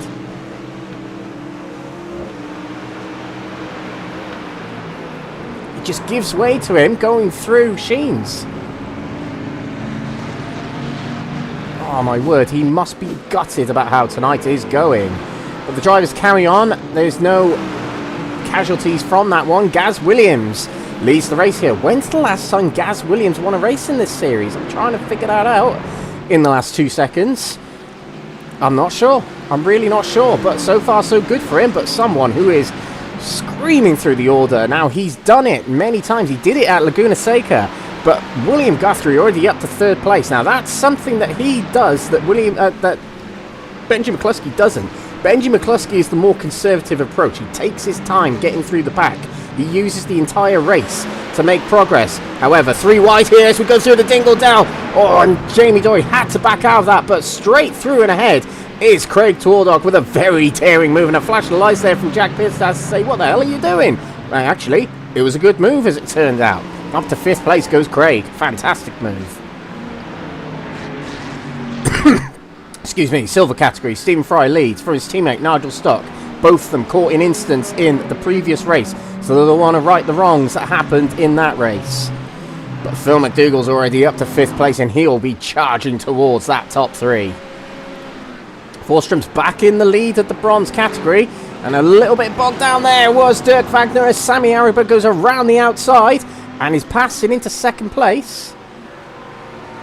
Meanwhile, Stijn Weytens is catching up a little bit in 5th place here. He's got a little bit of work to do to get up towards those top spots. He's got to go up against Oliver Forsström here to try and contend for that championship, and that's Ben Altria off the track. He's got to wait for all the drivers to get by, and this is what's happened to him. He's behind Benji McCluskey there.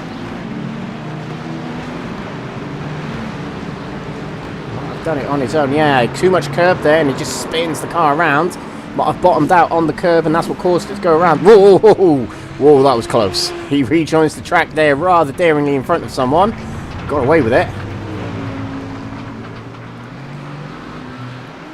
And that's Harry Langford trying to recover his race a long way down here. Meanwhile, pulling away a little bit at the front here is Gaz Williams, but moving into 2nd place with Adam Wilson-Weir having a bad exit from Clark Curve. Guthrie's already making a move for 2nd place.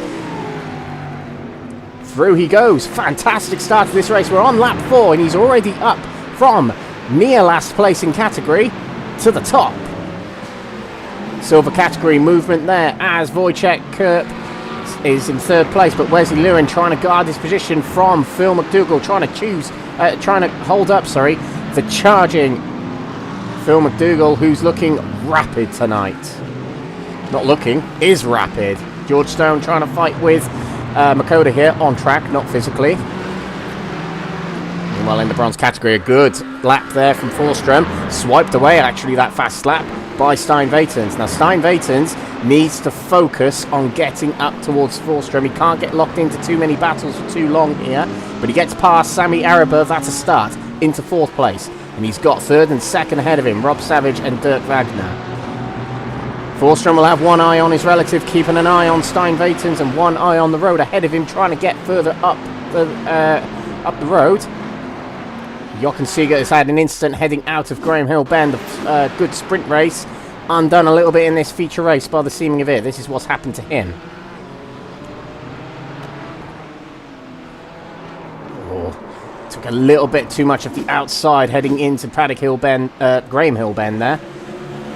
That sends him round. Meanwhile, Gaz Williams, he's got his teammate Benji McCluskey to think about, with William Guthrie behind. But McCluskey's up to 7th, and Guthrie is charging for the top spot here. He got to 1st place so quickly last week in the feature race as well. He seems to be the feature race specialist, is William Guthrie.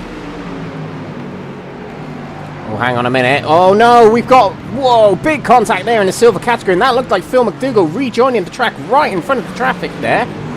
And I think he was trying to rejoin in front of Brandon Vincent-Squibb, who was caught in that, and he's got a damaged car as a result. And Jason Raff was off at the background there, so something's happened in this silver category. Let's take a look. This is Phil McDougall and Jason Raff by the looks of it, heading into Druids. Up the inside goes Raff, and there's contact between the two. But trying to undercut there is everyone else, Artosh Makoda, and into the side of him goes Brandon Vincent-Squibb. Is a heavily damaged car for Brandon Vincent-Squibb as a result. Now that might well throw up some interesting movement in the championship for the silver category. Phil McDougall hasn't got away with it. He's got a lot of damage on the front. It's going to slow him down. Brandon Vincent-Squibb is the one who's struggling here. He's trying to drag it back to the pits with his tyres pointing the wrong way. And the last 2 rounds, there's been at least one race that just hasn't gone right for Brandon Vincent-Squibb. It'd be music to the ears of some of these drivers who've got an opportunity to claw back some points.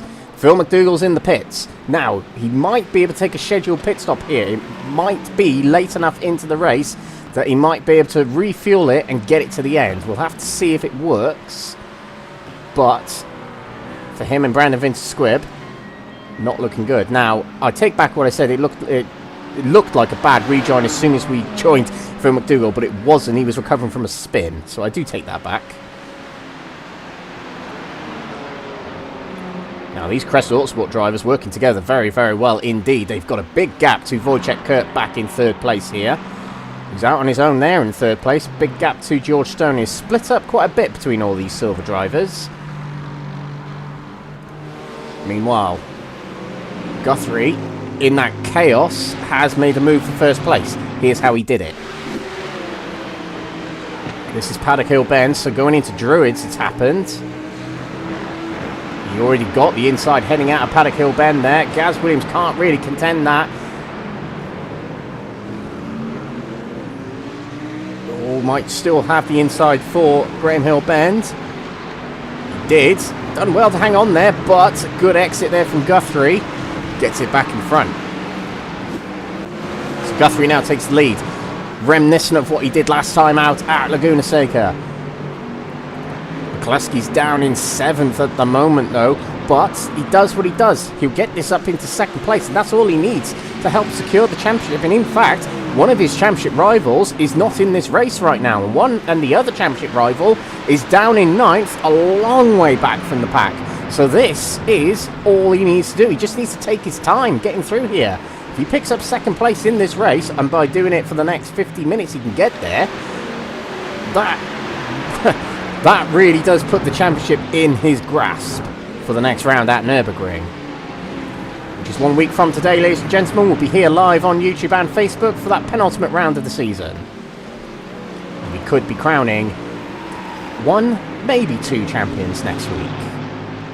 We'll see how things go. Now, Stijn Weytens, the winner of the sprint race in the bronze category, approaching Dirk Wagner. Dirk Wagner's teammate, Jochen Seeger, got 2nd place in the previous race. It's now him in that position right now, but he's got a lot of bronze category drivers hounding him. Now, the 00 car, normally associated with one of the starting vehicles in rallying, but Dirk Wagner is the starting vehicle in this train, it seems, in bronze category. This is a look back to Stijn Weytens directly behind him.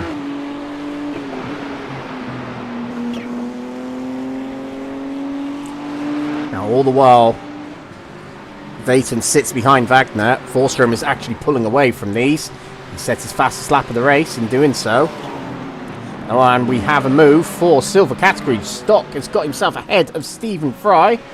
Let's just see how that was done between the 2 teammates, indirect teammates. There's quite a gap here heading into Surtees, so I wonder if it's a mistake from Stephen Fry. Or is it? Yeah, he goes a little bit wide there. Couldn't quite get it into the apex of the corner there, and Nigel Stock moves on by. Now, the 2 have got a healthy gap in the silver category over Wojciech Kurt, but they've got to keep composed. They've got to maintain that gap. And that's me as a team boss speaking there. Now Isaac Doble's up to 4th place here. He's looking around Adam Wilson-Weir here, the person who double promoted from bronze category last season to gold category this season. But Isaac Doble in a next-gen livery? Yeah, okay. I thought he was Doble racing, but a next-gen livery there. Hunting 3rd place. You know what? If he can get a podium on his opening opening night of the GT3 Championship, that'll be some going.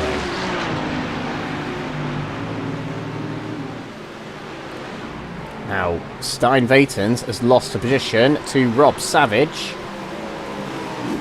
Here's how it happened.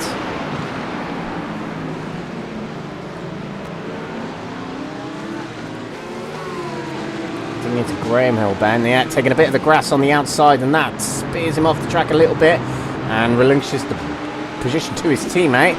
Now Stijn Weytens got more work to do. Whoa, and somehow he avoids that. That is Dirk Wagner going round.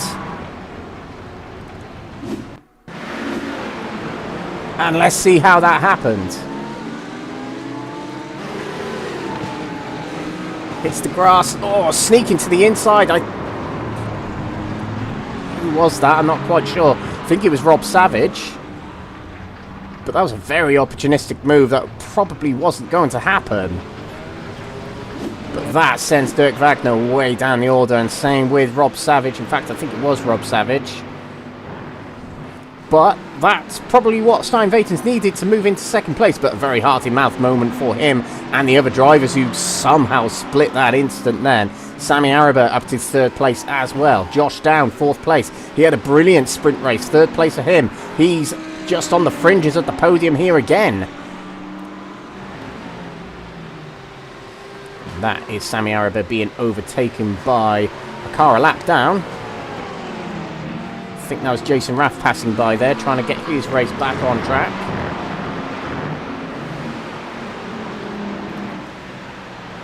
This is the battle for 3rd between Wojciech Kurp and George Stone. George Stone has been closing in on Wojciech Kurp. This is the view back to the Aston Martin driver, who's looking very quick. Might well have the inside for the next corner. Through Dingledale they go. George Stone going to try it. He's done it. Brilliant move from George Stone. Up into 3rd place he goes.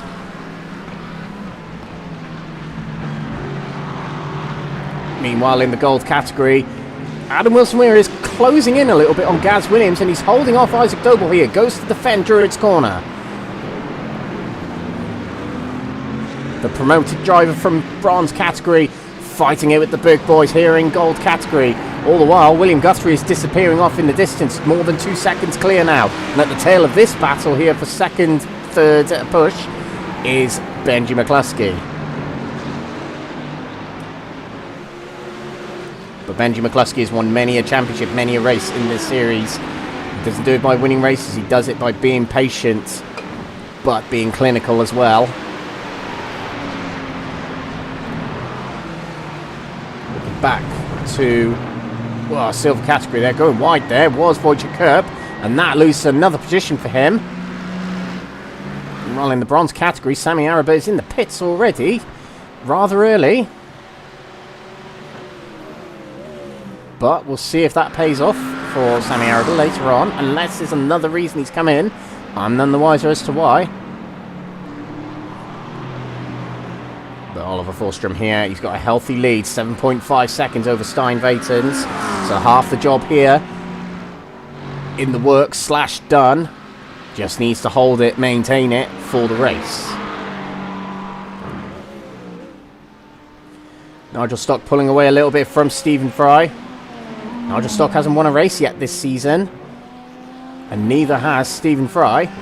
Both drivers doing very, very well in the NXTGEN. Nigel Stock actually winning the AM category in the NXTGEN Blue Lobby in the season just gone.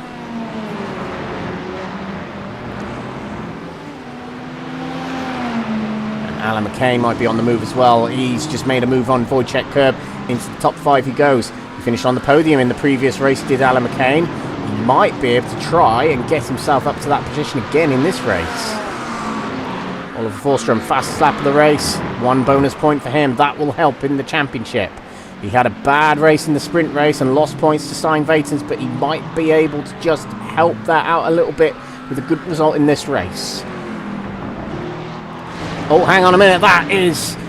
Oh, Adam Wilson-Weir back first into the tyres. So something's happened to him. That's Isaac Doble behind him.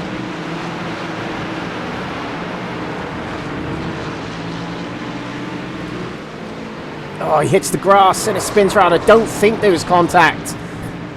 Let's just get another shot of that. Let's just check from the rear.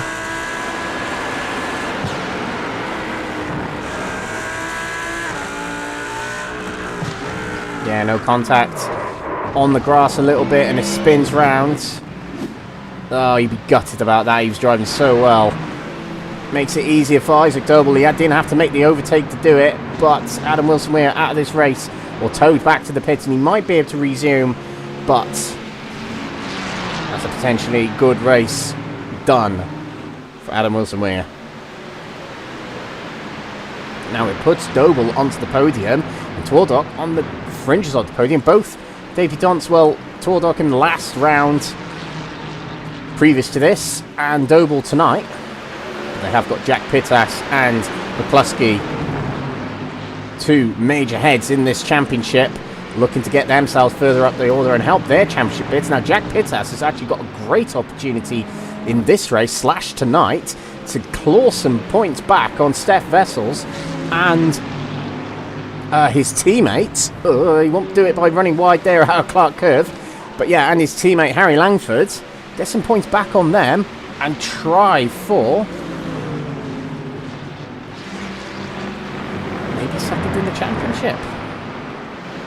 If he can claw back enough points, that is.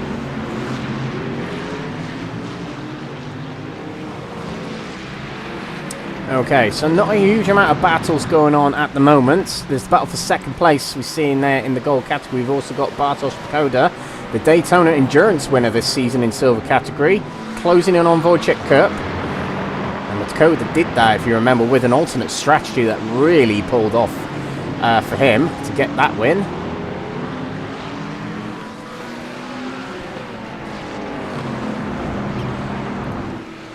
But let's take a look to this gold category. A potential battle for second place may be hotting up if Doble can close in on Gaz Williams. Stijn Weytens, however, in the bronze category, gets the fastest lap of the race, and he is closed in about 1.5 seconds already on Oliver Forsström. So that bronze category distant battle might get close as the race goes on. Pit stops are expected in 10 minutes time. And what we have seen consistently from this season is going long is going better. You go as long as you can on the fuel tank, save as much fuel as you can. You'll do better on strategy. That seems to be the way it goes in this series. One driver who is very good at saving fuel, as we have seen this season, is Benji McCluskey. He does it by sitting behind these drivers and just lifting and coasting and sitting in the slipstream.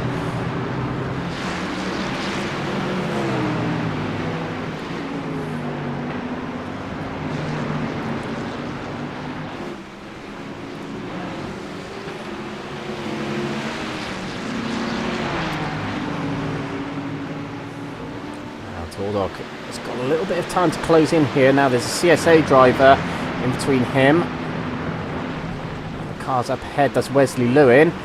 Oh, he'll want Wesley Lewin out of the way. He's now dropped a second behind, and off the track goes Wesley Lewin. He disrupted things a little bit in this gold category here, which they won't be pleased about, but they'll persevere. And Pittas went off the road quite a bit there, just behind the KFC sponsored car there. I don't know if I can say KFC on live stream, but we'll find out. There's certain brands you can't say anymore on live stream, but yeah.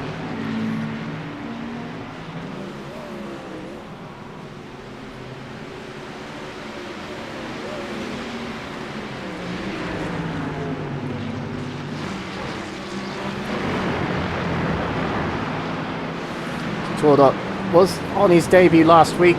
Didn't really light up the headlines last week, but this week seems to be driving pretty well. Got a good result in the sprint race. I think it was 6th he got. He's in 4th here. Keeping Pittas and McCluskey, who are, you probably consider big hitters in the, well, not literally the big hitters, but the big names in this series. That's probably a better way of putting it. Holding off pretty well at the moment. And just on that last lap, Nigel Stock setting fastest lap of the race. Nigel Stock doing very well, 3.5 seconds clear of Stephen Fry at the moment. And he's a further 6 seconds clear of George Stone. So the two Crest Autosport drivers doing well in this sprint race at the moment. The pit stops are where things become very interesting, as we know. Now, Stijn Weytens has dropped back a lot of time.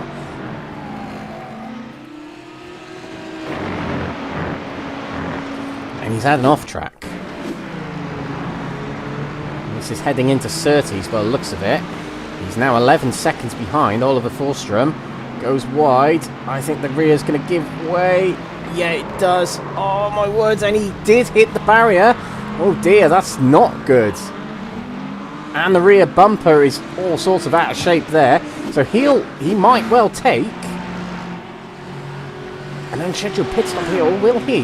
He's carrying on at the moment. George Stone's in the pits in the silver category already. Now, if I was Stijn Weytens then, I'd have gone in and taken a fast repair. But are they in window? That might be what they're thinking about here. George Stone believes he is, and he's in the pits. Isaac Doble, though, is close to. Gaz Williams now might be able to try for second place here. What an impressive debut this has been so far anyway for Isaac Doble.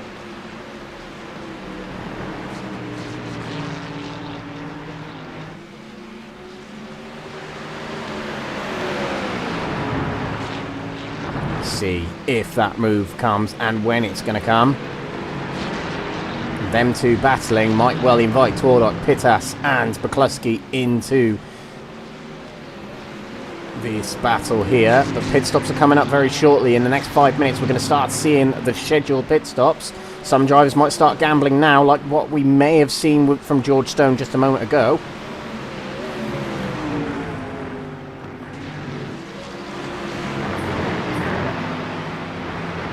Or is this the move? No, it's not. Did think about it though, did Isaac Doble. And it's good to see some more Ferraris out there. We've actually got 3 out there. We would have had 4 if Stephan Wessels could have made it tonight.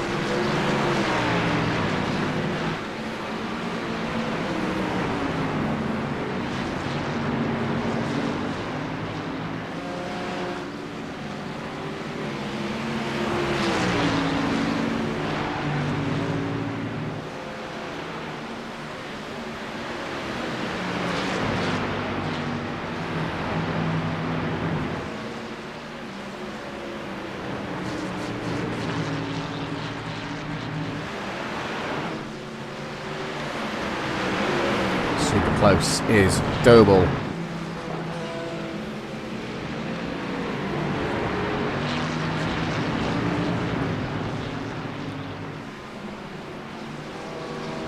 Dropped off a little bit just then, but I feel like a move might be coming soon, and if not, it might come from the pit stops. We did see quite a few drivers swap places at Laguna Seca last time out through the pit stops.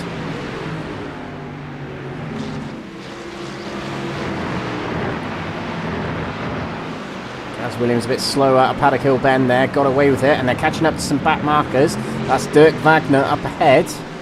Flash of lights there from Gareth Williams. Oh no, and too slow on the apex there was the bronze category driver. And Gaz Williams has to swerve to avoid. Oh no, and there's contact back there. That's Benji McCluskey.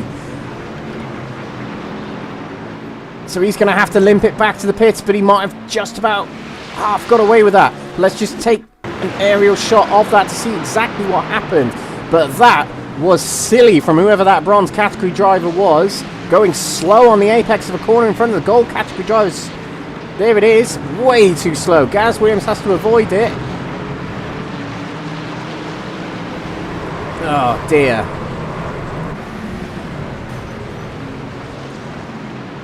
Well, I've said my opinion on that.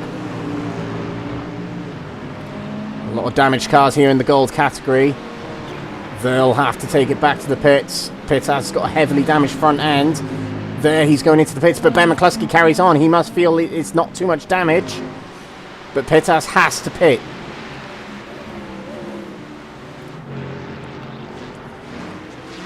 Now, all of that has rewarded Doble and Tordok with podium placings here. At the moment, Tordok has to directly defend now from Gaz Williams.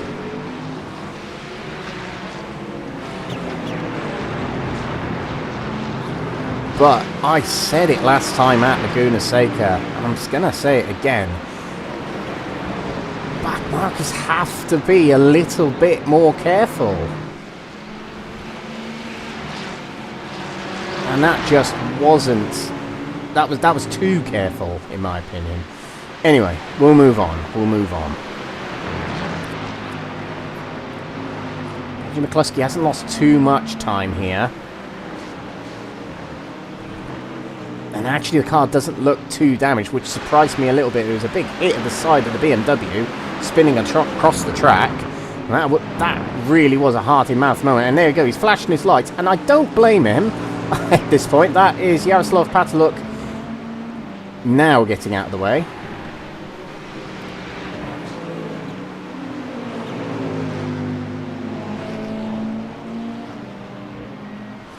William Guthrie's in the pits here.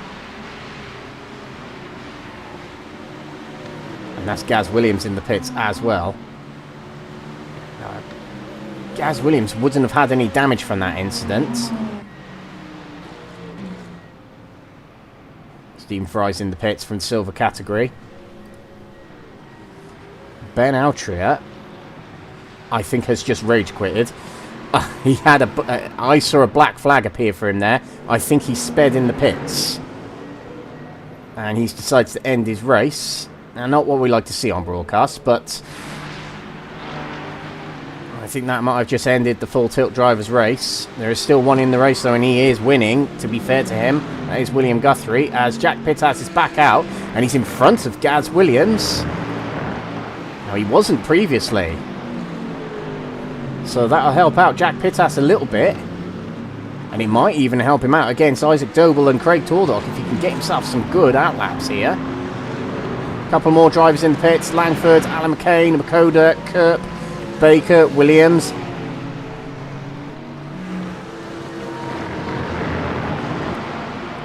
But there's a couple of drivers in this race who really got good control of the race here. Guthrie, Stock and Forsström all leading their categories.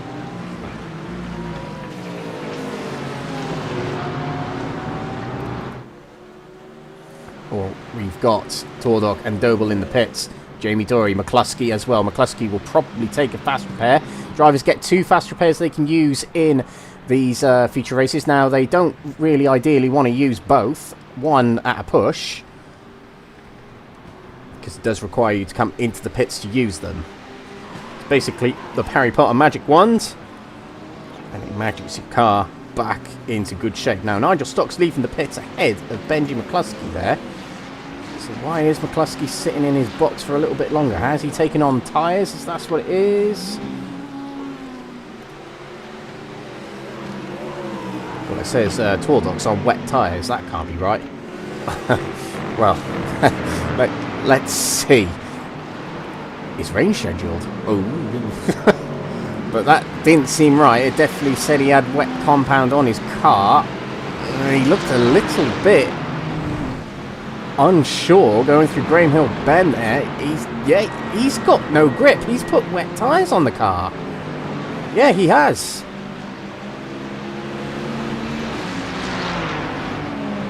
Well, you can see it there.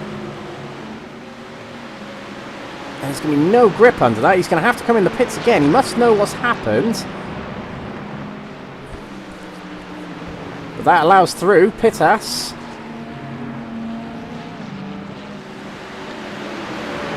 Let's just see if he comes into the pits. Doble trying to get Dory, trying to get around him. Yeah, he's got no grip underneath him there. I'm not surprised. And even after a lap, it'll be like chewing gum, those wet tyres. Unless he knows something we don't. Now, I don't think... I'm looking out my window right now, and it is fine. Now, I am in Northampton, not Kent. And I know this is sim racing, not real. But he's carrying on. So he'll persevere. But if ever I've seen a gamble, that is one.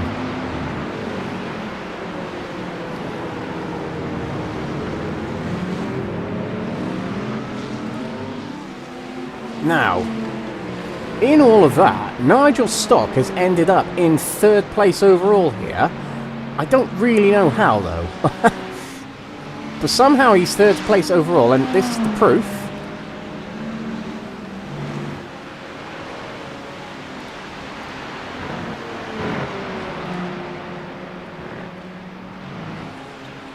A very short pit stop, it seems, for Nigel Stock. As team boss, I'm wondering what he's done.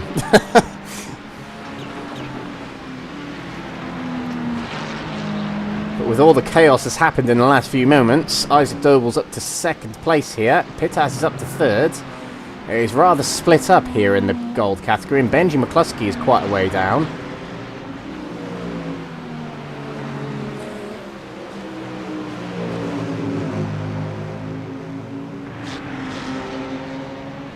Is there rain on the radar?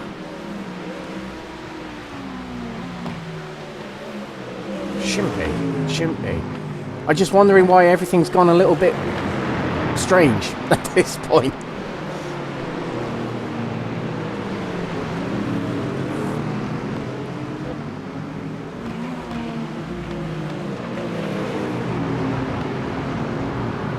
This has been a very strange race so far, indeed. The 2 next-gen drivers. I would say they're working together, but I don't think they are. I think them two, I'm not going to say papaya rules because it's not. That's a myth anyway. Just carry on racing each other regardless. But McCluskey in his position here doesn't have to worry about where he finishes in this feature race. He got the points he needed from the sprint race, and in this race he merely just needs to get himself a decent amount of points. Because the championship is well and truly in his hands at the moment.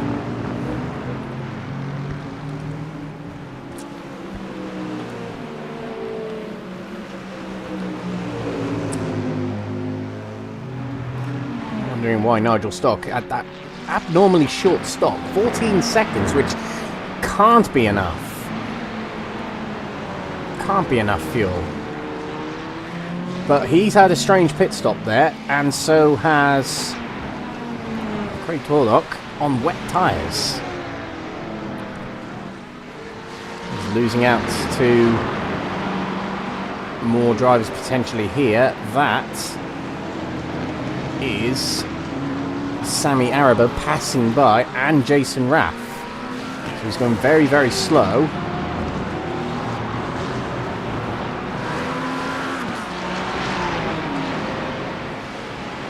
He's got Stephen Fry behind him now, 2nd place in the silver category.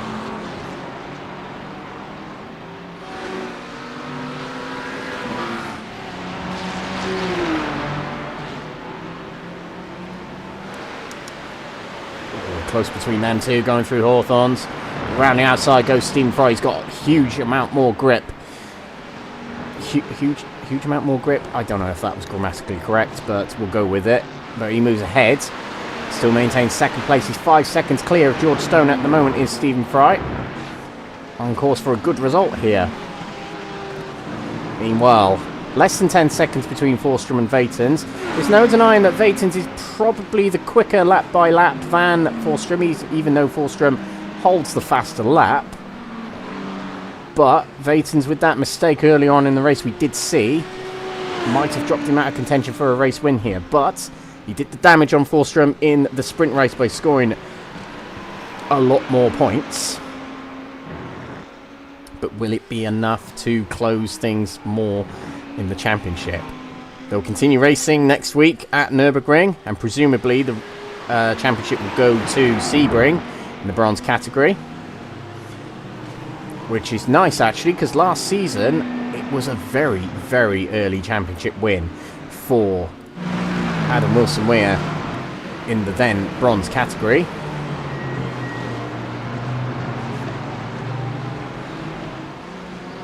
Now this might be a potential battle for third. Ensuing in silver category, as that is just ahead there. That's Langford moving ahead of Twardok. Twardok, who's still on the wet tyres. I will remind you for the 50,000th time. And past goes George Stone. Past will go Alan McCain as well. This, if this is a strategy attempt, it's not quite working for Twardok.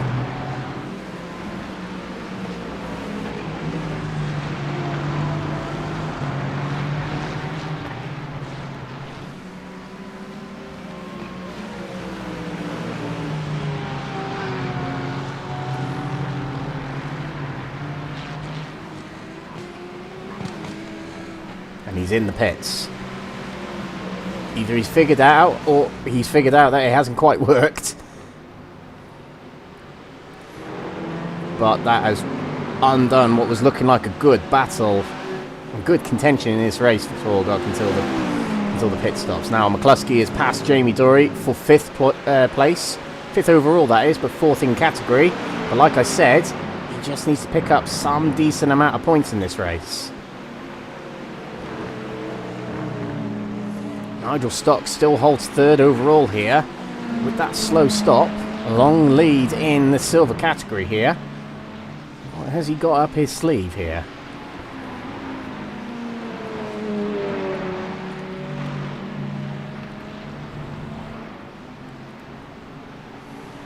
Unless he genuinely hasn't taken on enough fuel by accident. Quite a few accidents happening here. Stijn Weytens closing in on Forsström a little bit in the last lap since we last checked in here.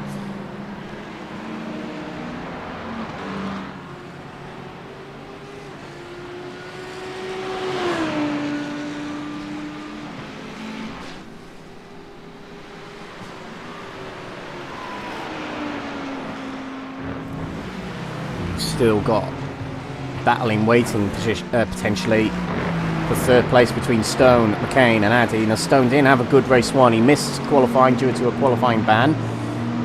Finished far down the order, but in this race he's been able to regain some positions.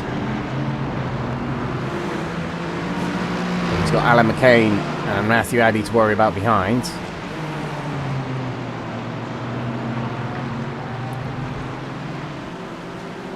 Now Twardok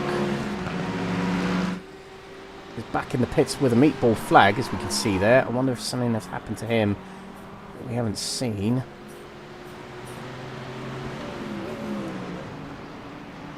No, I think we have. Something's happened to him, and this looks like it's heading towards Hawthorns.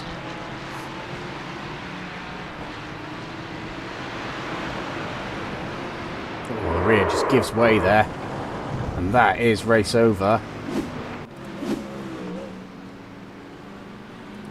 And that was cold tyres, by the looks of it, cold dry tyres, so it hasn't quite worked out for him, but a thoroughly good effort in that race from Twardok.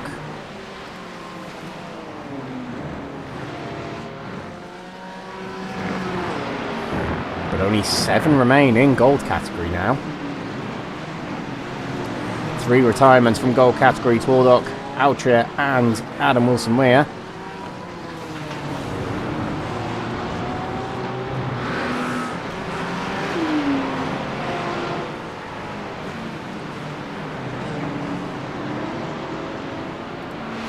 Nigel Stock out there, presumably on less fuel than everyone, is one of the quickest drivers on the track right now.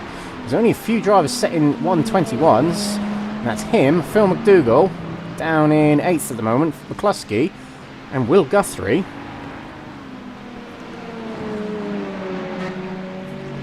So he's rapid out there at the moment, but there is still the question mark over that pit stop that he's had. We've got 20 minutes left in this race, and in the next 20 minutes we're going to find out.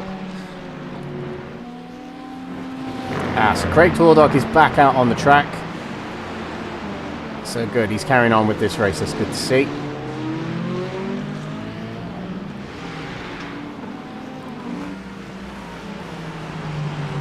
Battle for third still in silvers.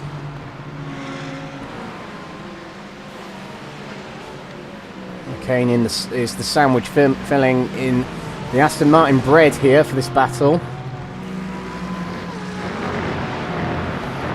Now the shorter wheelbase cars, noticing tonight, well, with the exception of the Mustang that's actually been, always does well, but the shorter wheelbase cars have done alright tonight by the seams of it, the Porsche and the Aston Martin.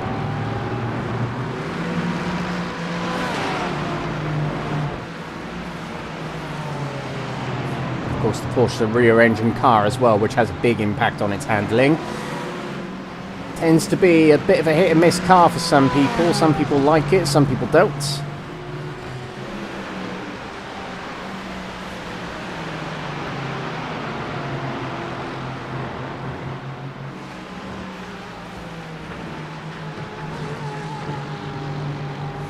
I think it's Matthew Addy that's closing in on McCain faster than McCain is closing in on George Stone.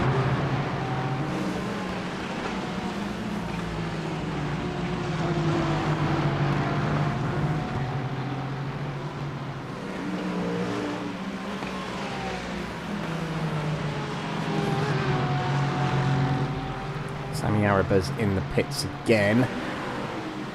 Might well be an unscheduled stop for Sammy Araba, unfortunately. Third in the championship heading into tonight, so we'll see where he ends up after tonight. Back to the bronze category again. Stijn Weytens really is closing in on Forsström here. 1 second quicker on that last lap. And that's just that last lap.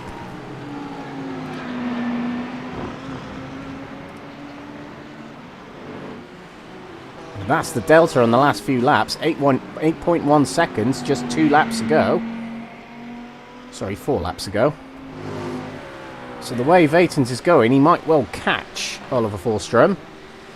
And we might well see a live battle between the two championship protagonists in bronze category. But undeniably, again, feature race star here is William Guthrie. 8-second lead in gold category. Is just able to get through the pack so quickly at the start of these races.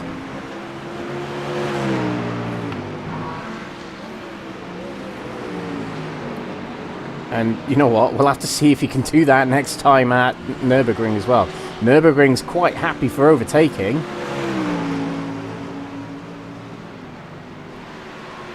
We'll have to see if he can do 3 in a row next time out.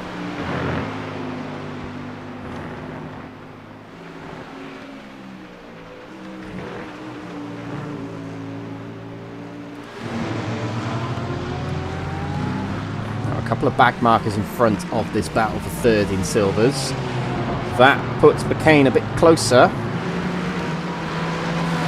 And that's a back marker who's passing by then. That was Mike Riedner.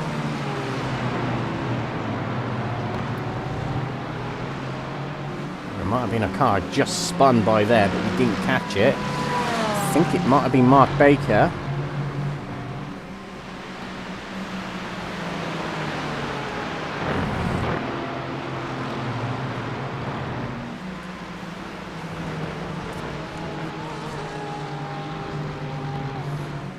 Marker in the Curie Col d'Oise team, just ahead of Alan McCain here. Oof. Getting nervous about the last minute moves out of the way. McCain has dropped to more than a second back.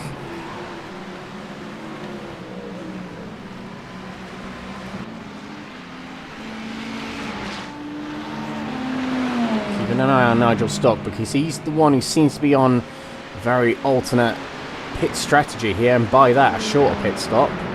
So there will come a point in this race where you'll have to go into the pits, but he does have a 27-second gap to Stephen Fry, so the later he can leave it, the less fuel he needs. He might be able to get himself back out. Now, Stephen Fry has got his own battle to worry about here, as there's just over 3 seconds between him and George Stone. George Stone is definitely seeming quicker. Just Stephan Fry's got that to worry about, not just what's going on with Nigel Stock's race. And there we go, Stock's in the pits. He didn't take on enough fuel at the first stop. That's what it was. It seems quite obvious thinking about it now, but let's just keep an eye on Nigel Stock, see how it goes here. He's been on for a race win tonight. Here comes Stephan Fry. Straight out of Celebrity Traitors, straight into Brands Hatch here, but Nigel Stock's off and away again. He will still maintain the lead of this race. How's he done that with 2 stops? That's insane. But here comes Stephan Fry with Langford on his inside, who's in a gold category. But Stock has somehow managed to keep it in the lead here with 2 stops. Incredible. Now, presuming he's got enough fuel now, this would be one of the more extraordinary category wins we have seen on this series. Now, Benji McCluskey on that last lap, he started cooking a little bit now. He's got the fastest lap of the race, 21.3, which is blindingly quick. Now, can Chef McCluskey cook up something to chase after the top 3 here? He's 4 seconds behind Jack Pittas. Pittas, who himself might well see the floodgates open for him to challenge for a top 3 in this championship, maybe. Could go as far as to say Guthrie might well be in that contention after tonight. With Langford, well, Langford's scoring points tonight, but not as many as he probably needs. But Wessels has scored no points tonight, and he's got no drop rounds left to rely on. And of course, Dominic Pester no longer in the series, so he's not to worry about for these drivers.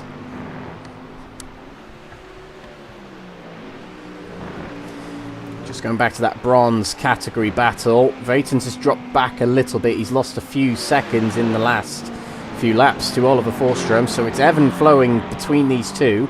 We want to see a proper battle between these two. We haven't seen one at all. Whenever Oliver Forsström seems to be at the front of the field, he's often a long way clear. You saw that at Spa-Francorchamps. That was one of the biggest wins of the season in any category. I think it was something like 30 seconds clear in that round.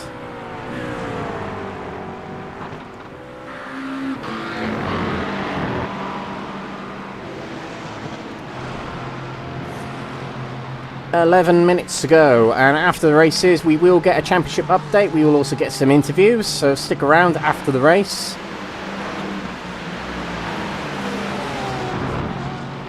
We might get a chat with William Guthrie. He often volunteers for interviews. We might get one with Nigel Stock if he can secure the win.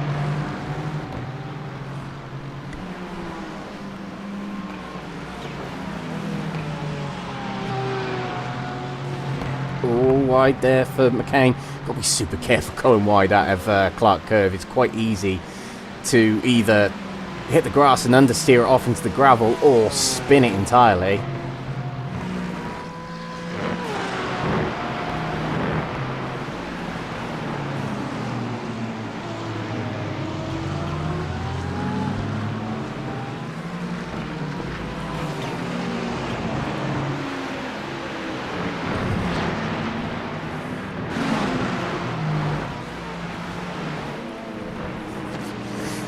Gaz Williams here, 6th position.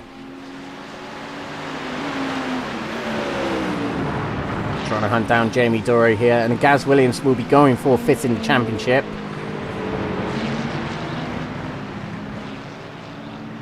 And he needs more positions, and he's going to try for Jamie Dorey's position here.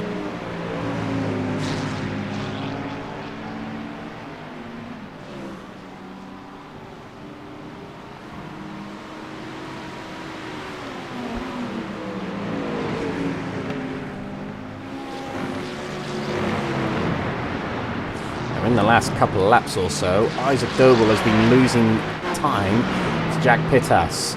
That last lap, half a second quicker than Isaac Doble up ahead. So maybe Jack Pittas is trying for 2nd place here, flashing the lights frantically. There's a meme I saw on Facebook earlier that I'm going to share in the NXTGEN Discord later. If you want to join that Discord server, there is a link in the description of this video. You might see my meme in there later, but yeah, the amount of light flashing at the back markers in this race has been quite enormous, actually.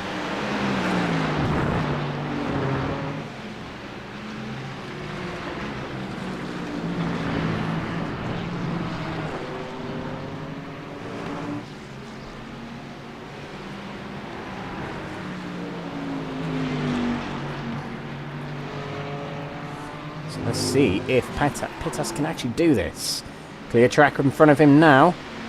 Let's compare the laps between the two. Yeah, a couple of tenths quicker. Even with the back markers, Weytens is closing in. And McCluskey is as well. Now he, on that last lap, was 8 tenths quicker than Isaac Doble.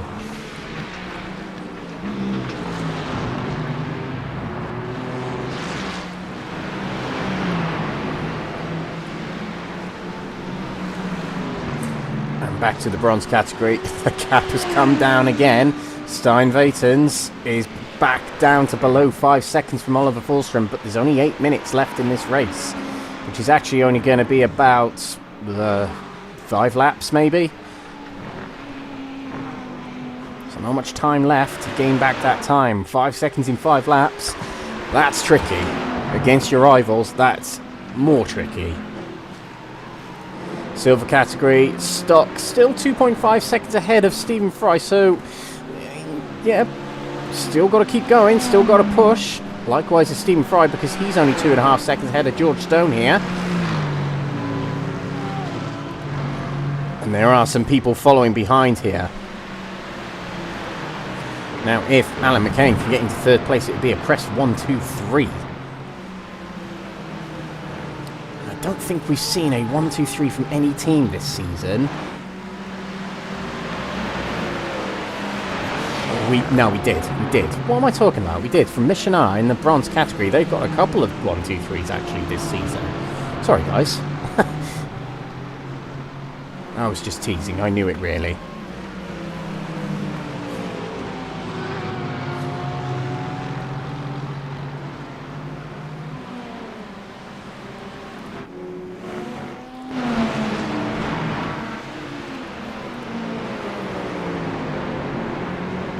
So although Craig Dordock down and out of this race position-wise, still trying to contend with Gaz Williams here. He may as well have a go in this race. Why not?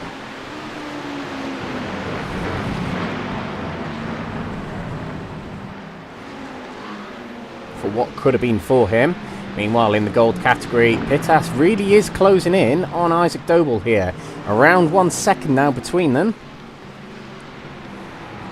So with 6 minutes to go, it could get a little bit interesting between these two. Now at this point in the race, there might be some drivers who might be fuel saving. We have seen it more and more this season.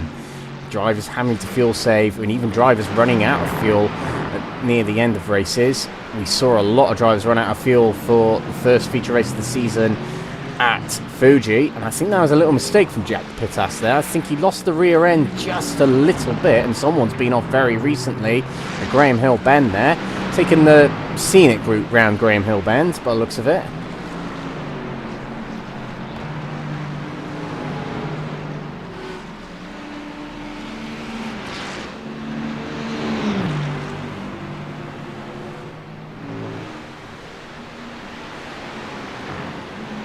I feel like there are some battles that can still come to us in this race, this being one of them. Stijn Weytens is still closing in on Oliver Forsström as well. That last lap, he was a second quick, 9 tenths, sorry, quicker on that last lap was Stijn Weytens over Oliver Forsström.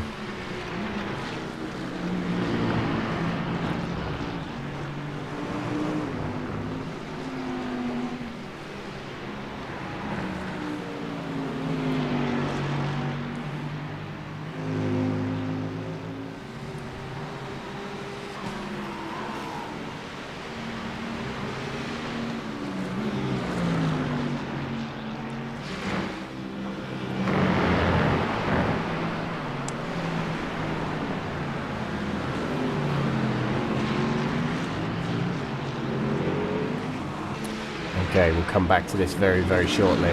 Let's just have a rundown of the top 3 in each category into the final 4 minutes of this race.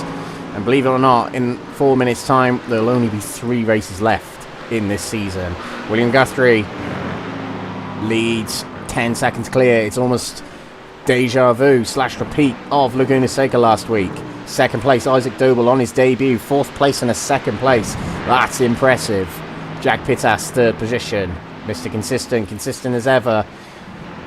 And hunting down 2nd place. Ben McCluskey in 4th position. It's going to be... It hasn't been the archetype Ben McCluskey kind of race. And he did have an incident he was involved in that he somehow got away with here. Oh, hang on. Who's that off the track? I think that's Mark Bate. No, it's someone else. I have no idea who that was off the track then, but it wasn't one of the main contenders, so breathe a sigh of relief, people.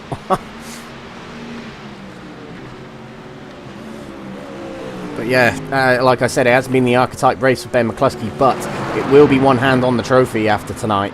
He can do it next week at Nürburgring. Silver category, Nigel Stock.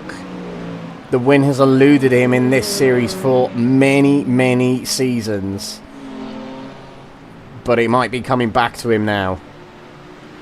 Stephen Fry, 2nd place. It will be his best result in the series.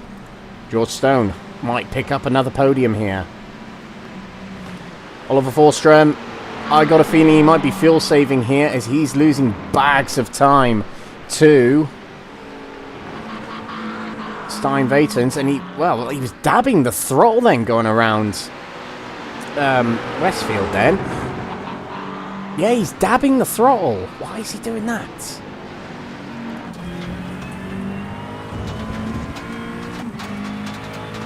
It's now less than 2 seconds between them.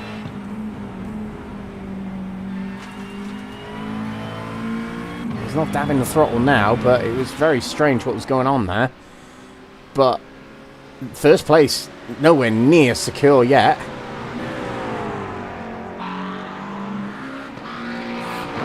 First place nowhere near secure yet for Oliver Forsström. Stijn Weytens can see it right ahead of him. And there's a lot of dust on the track here, so someone has gone off the track here. It might have been Jochen Siegert because he, on my timing screen, is the most recent to go off the track.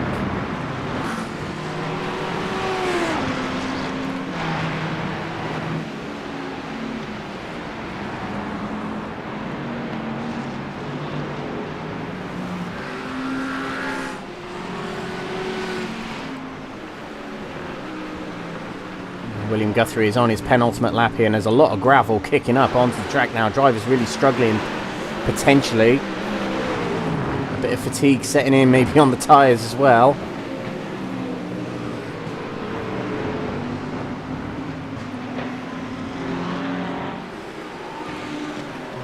But we might well be seeing a third win of the series for William Guthrie. Won the endurance round at Daytona. He won the feature race last time out at Laguna Seca, and he might well be winning the feature race tonight. Got a couple of back markers ahead of him. And that's Brandon Vincent-Squibb and Paul Williams battling ahead of him. And they're battling for position. Vincent-Squibb getting in front into 8th place, so he's making up some points, is Vincent-Squibb.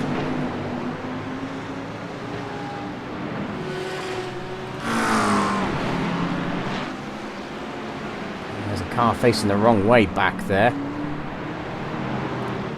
That is Jochen Siegert, and he rejoins.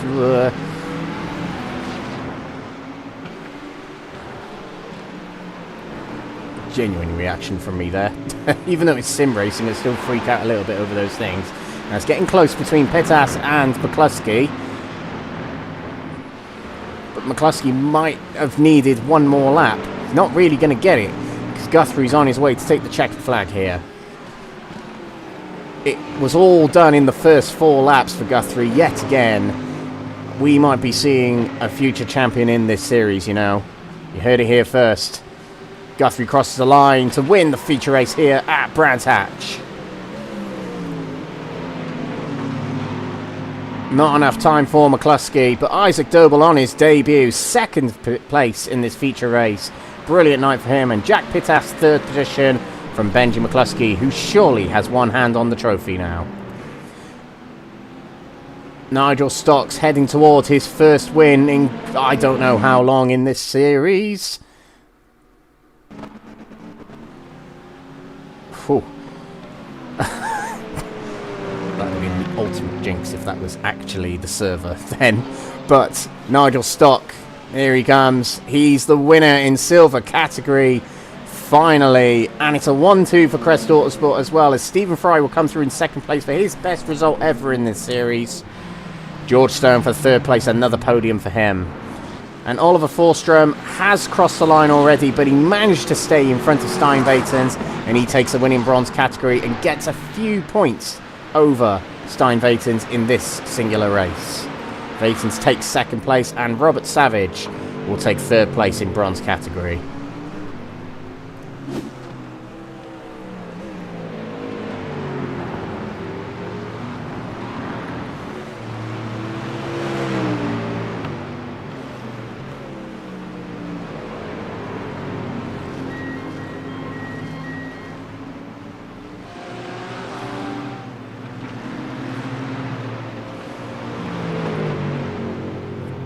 So here are the provisional results of this feature race here at Brands Hatch Grand Prix. William Guthrie with another win, his third of the season. Takes this win by some margin, 11 seconds over Isaac Doble, with a very, very impressive debut tonight. Third place to Jack Pittas, who may well have opened up a potential second place battle in the championship for himself after tonight. We'll find out later on. Benji McCluskey fourth, with Jamie Dory fifth position, Gaz Williams in sixth, Harry Langford in seventh, and a finish for Craig Tordock in the end, but DNF for Ben Alcher and Adam Wilson-Weir. Silver category now, and it's a win for Nigel Stock, 3 seconds over teammate Stephen Fry in second place. George Stone in third position. Another podium for him, with Alan McCain just behind him fourth, who finished just ahead of fifth placed Matthew Addy. Phil McDougall, the sprint race winner, finishes sixth. His win streak comes to an end. He had 3 in a row that ends here. Bartosz Bakoda in seventh position, with Brandon Vincent-Squibb behind. Paul Williams ninth from Wojciech Kerp. Mike Reedner in 11th, and multiple laps or DNFs for Jason Raff, Wesley Lewin and Mark Baker. Bronze category now. Oliver Forsström takes the win just in front of Stijn Weytens, who's getting a little bit close towards the end there, but he takes it from Weytens, his championship rival, and we'll see them battle it on into Nürburgring next week. Third position for Robert Savage, and finishers, but a lap or more downward, Josh Down, who had a good night tonight, it must be said, Sami Araba, Dirk Wagner, Jaroslav Pataluk, and Jochen Siegert. So I think we're going to get some interviews, but let's get back to the start of the race. Let's see who's going to chat to us. I think we might get William Guthrie, we might get Nigel Stock. We'll see if anyone else comes along.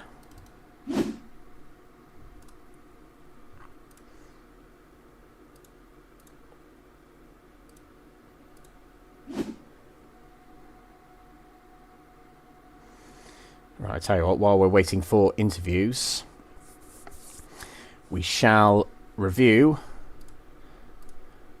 the championship standings as we head out of tonight and into round 9 next week. Benji McCluskey there at the top of the standings. It is a 57-point lead, so it is more than a round's worth of points ahead, so he can do it at Nürburgring next week. Harry Langford, second position. He has a 16-point gap over Jack Pittas, but you got to say Jack Pittas is now in that battle for the second place now with that result, and also William Guthrie steams in there, 26 points behind second place, so he has got an opportunity with the form he's in. Steph Wessels, with that missed round tonight, pretty much drops to 5th. Dominic Pester down to 6th with him dropping out of the season. Gaz Williams 7th position, with Brandon Schmidt, Adam Wilson-Weir and Gavin Gardner rounding off the top 10. Silver category, Brandon Vincent-Squibb still leads by, well, just over 50 points, 51 points. So it is more than a round clear, so he can do it at Nürburgring next time, but he will have to outscore Phil McDougall next week. So all to be done for Brandon Vincent-Squibb, but Phil McDougall is not quite letting go just yet. Excuse me. 14-point gap then to Jason Raff in third, Alan McCain in fourth place with Stephen Fry in fifth. Matthew Addy is sixth from Wojciech Kerp, Bartosz Makoda in eighth, Matthias Smolny in ninth, and Nigel Stock getting his first win of the series just then is 10th. Bronze category now. Oliver Forsström still leads the championship, but only by 5 points. Super close between them two, and I feel this one will go down to the wire at Sebring. Second place there for Stijn Weytens. Sami Araba is in third place. He's lost a bit of touch from that leading battle there, but we'll see what happens next week. Rob Savage fourth from Stephen de Gravelli, who missed tonight. Jochen Seeger is sixth from Jonathan Berry, who also missed tonight, I think. Yep. Elwyn Sykes eighth, Dirk Wagner ninth, and Zara McGuinness in 10th. And in the teams championship, as I predicted, Quatermass Motorsports still leading, but only by 9 points from Mission R, where Brandon Vincent-Squibb and Stijn Weytens scored the points for them tonight, moving them up to second place, and they're a long way clear of CSA, who had a miserable night tonight. They lose a bit of touch from that top two. Fourth place, Mission R, powered by Mords, and Crest Autosport in fifth place. We are going to have an interview now. Ladies and gentlemen, let's just get onto the replay here. We are going to chat to Nigel Stock first and foremost. Winner of the silver category tonight. First win for a very long time. Nigel Stock joins us in the comms booth. Nigel, welcome along. Can you hear us okay, mate? Hello? Yep, you're in the comms booth, mate. You can hear us okay? I can hear you. Excellent stuff. Well, welcome back, Nigel. Good to have you back in here and for a race win. How long has it been since you've got a win in this series? I can't quite remember. It wasn't last season, it was the season before when I was in the Ferrari. Oh, there we go. I think I got a win at Road America, I think it was. Oh, it's been a while. Yeah, I think I remember now, Road America. I think I remember doing it now. But yeah, it's been a long time coming. You've moved over to the Corvette. Seems to be a pretty good move. What do you what testimony can you kind of give for that Corvette now? There's a lot better front end than the Porsche.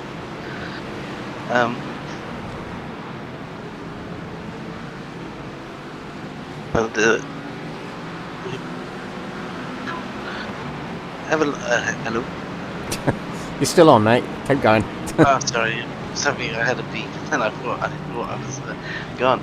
Yeah, it has a better front end, and the just already all around really. Like it seems to be more comfortable on the tyre. Like especially at the beginning, when you're on cold tyres, the Porsche just has terrible understeer, and it's just always got that. Where the Corvette's a lot more. I find it a lot more stable and. It just seems to suit my driving stuff better than the Porsche as well. It seems to be, yes. Now, tell us a little bit about that race. Now, you had 2 stops. Now, we noticed your pit stop time for the first stop was very, very short, and we predicted that you didn't put enough fuel in the car. Was that the case, or was there a trick up your sleeve? Yeah, well, when I came in, I don't think my auto fuel was on, so I clicked it to put it on, then it took it off again, and then it sort of, when I did it, it sort of said that it stopped my fueling, and I was like, oh no. So I was like, oh well, I just have to go now, so I just went, so it's just one of them things really. When I was going past the cars that I was like 5 seconds behind and more, I was thinking, oh no, this is not good, but luckily it worked out. So. Yeah, you turned it into a masterstroke genius strategy there, but yeah, it must have been hooked up for you tonight, given that you still, even with 2 stops, still managed to win that race. Was that a bit of a surprise to you, or did you just feel pretty confident out there in that feature race. Yeah, I think qualifying 10th overall in the first in qualifying, I think you should. And as you know, I've always been quite quick at Brand, so Yep. it's one of my probably more favourite tracks. So it's just I just felt sort of hooked up all the time really, and the Corvette sort of gives me the confidence to. Once it takes a little while for the tyres to once the tyres warm up, I feel pretty good in the car. So yeah, I thought I'd be more further back coming out the pits, but when I saw Steve was still a little way behind, and yeah, I was thinking, oh, I might actually get back out with a two-stopper. He said you can't make a two-stopper work. Exactly. If anyone's proved it, it's you. Incredible. Right, so talking about the car being good, what about next week? Quite a twisty track in Nürburgring next week, so how do you think you're going to get on there? Well, I think apart from the silly little spins I had at Laguna Seca, but I was still learning the car. I'm still learning the car now, so I feel like I should have had probably more podiums already than what I've had, but I think we should be pretty good there. I've always gone quite well at that track as well. It's a track I quite like, so I think we'll probably be hopefully up there trying to get more podiums. So my goal now is just to get podiums and wins, because there's not really much else to go for. So certainly having fun driving the Corvette. It's a lot of fun. Certainly seems that way. Well, Nigel, well done indeed. Is anybody you want to give a shout out to on the broadcast? Well, so obviously Steve and Brian and Alan for talking to me and keeping me calm, because I wasn't sure whether to pit straight away or stay out, and they both said to stay out, so I stayed out, so that probably helped. To yourself, of course, for the team and all that, for NXTGEN for putting the league on. Yeah, and for other Steve, who sadly wasn't able to race with us today, but hopefully be back next week. Yeah, friends and family, for anyone that's watching, and for everybody taking part.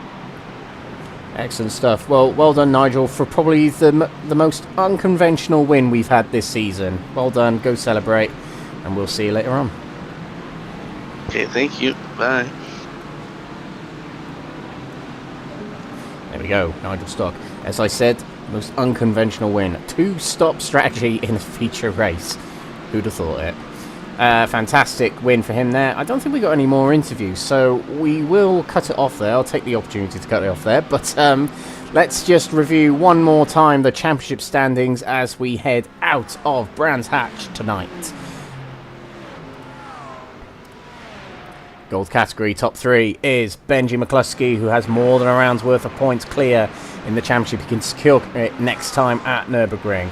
But second place is on between Harry Langford, Jack Pittas, William Guthrie and Stephan Wessels.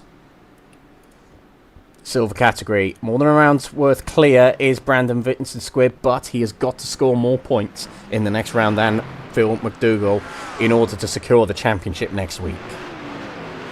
And Jason Raff, third position. Bronze category, Oliver Forsström. That lead has been slashed considerably tonight to just a 5-point lead now for Forsström. Stijn Weytens, brilliant form in the last few rounds. He's in second place. And third place, there is Sami Araba. And in the team's championship, it's close between Quatermass Motorsport and Mission R, the two teams that were once populated together with the drivers from Mission R, once driving for Quatermass. Now they're separate and battling for the team's championship to the end now.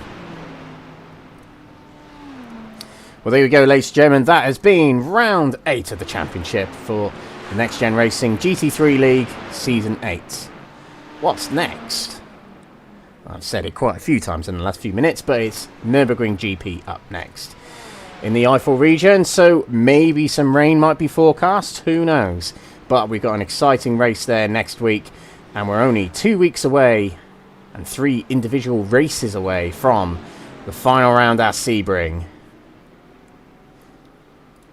That has been the NXTGEN Racing GT3 Season 8, Round 8 at Brands Hatch. Thank you for watching, ladies and gentlemen. I've been Ag Every, your commentator for tonight and the season. And one last time, let's give a shout out to our partner, sponsor and affiliates here at NXTGEN Racing. They are PowerMax Racing, Mark Sykes Designs, Benji Sim Photos, Motorsport UK Esports, Sam Cases, Moser Racing, Joyce Design, Falconer PC and Dober Motorcycles. Please scan the QR code to the centre of our screen there to get access to the Discord server. The more members, the better, to populate the league even more. But until next week, ladies and gentlemen, this has been Brands Hatch Round 8. We'll see you next time for Round 9 at Nürburgring. Thank you and good night. Thank you for tuning in. Until next time, that's all from us here at NXTGEN Racing, the home of clean and fair sim racing for all.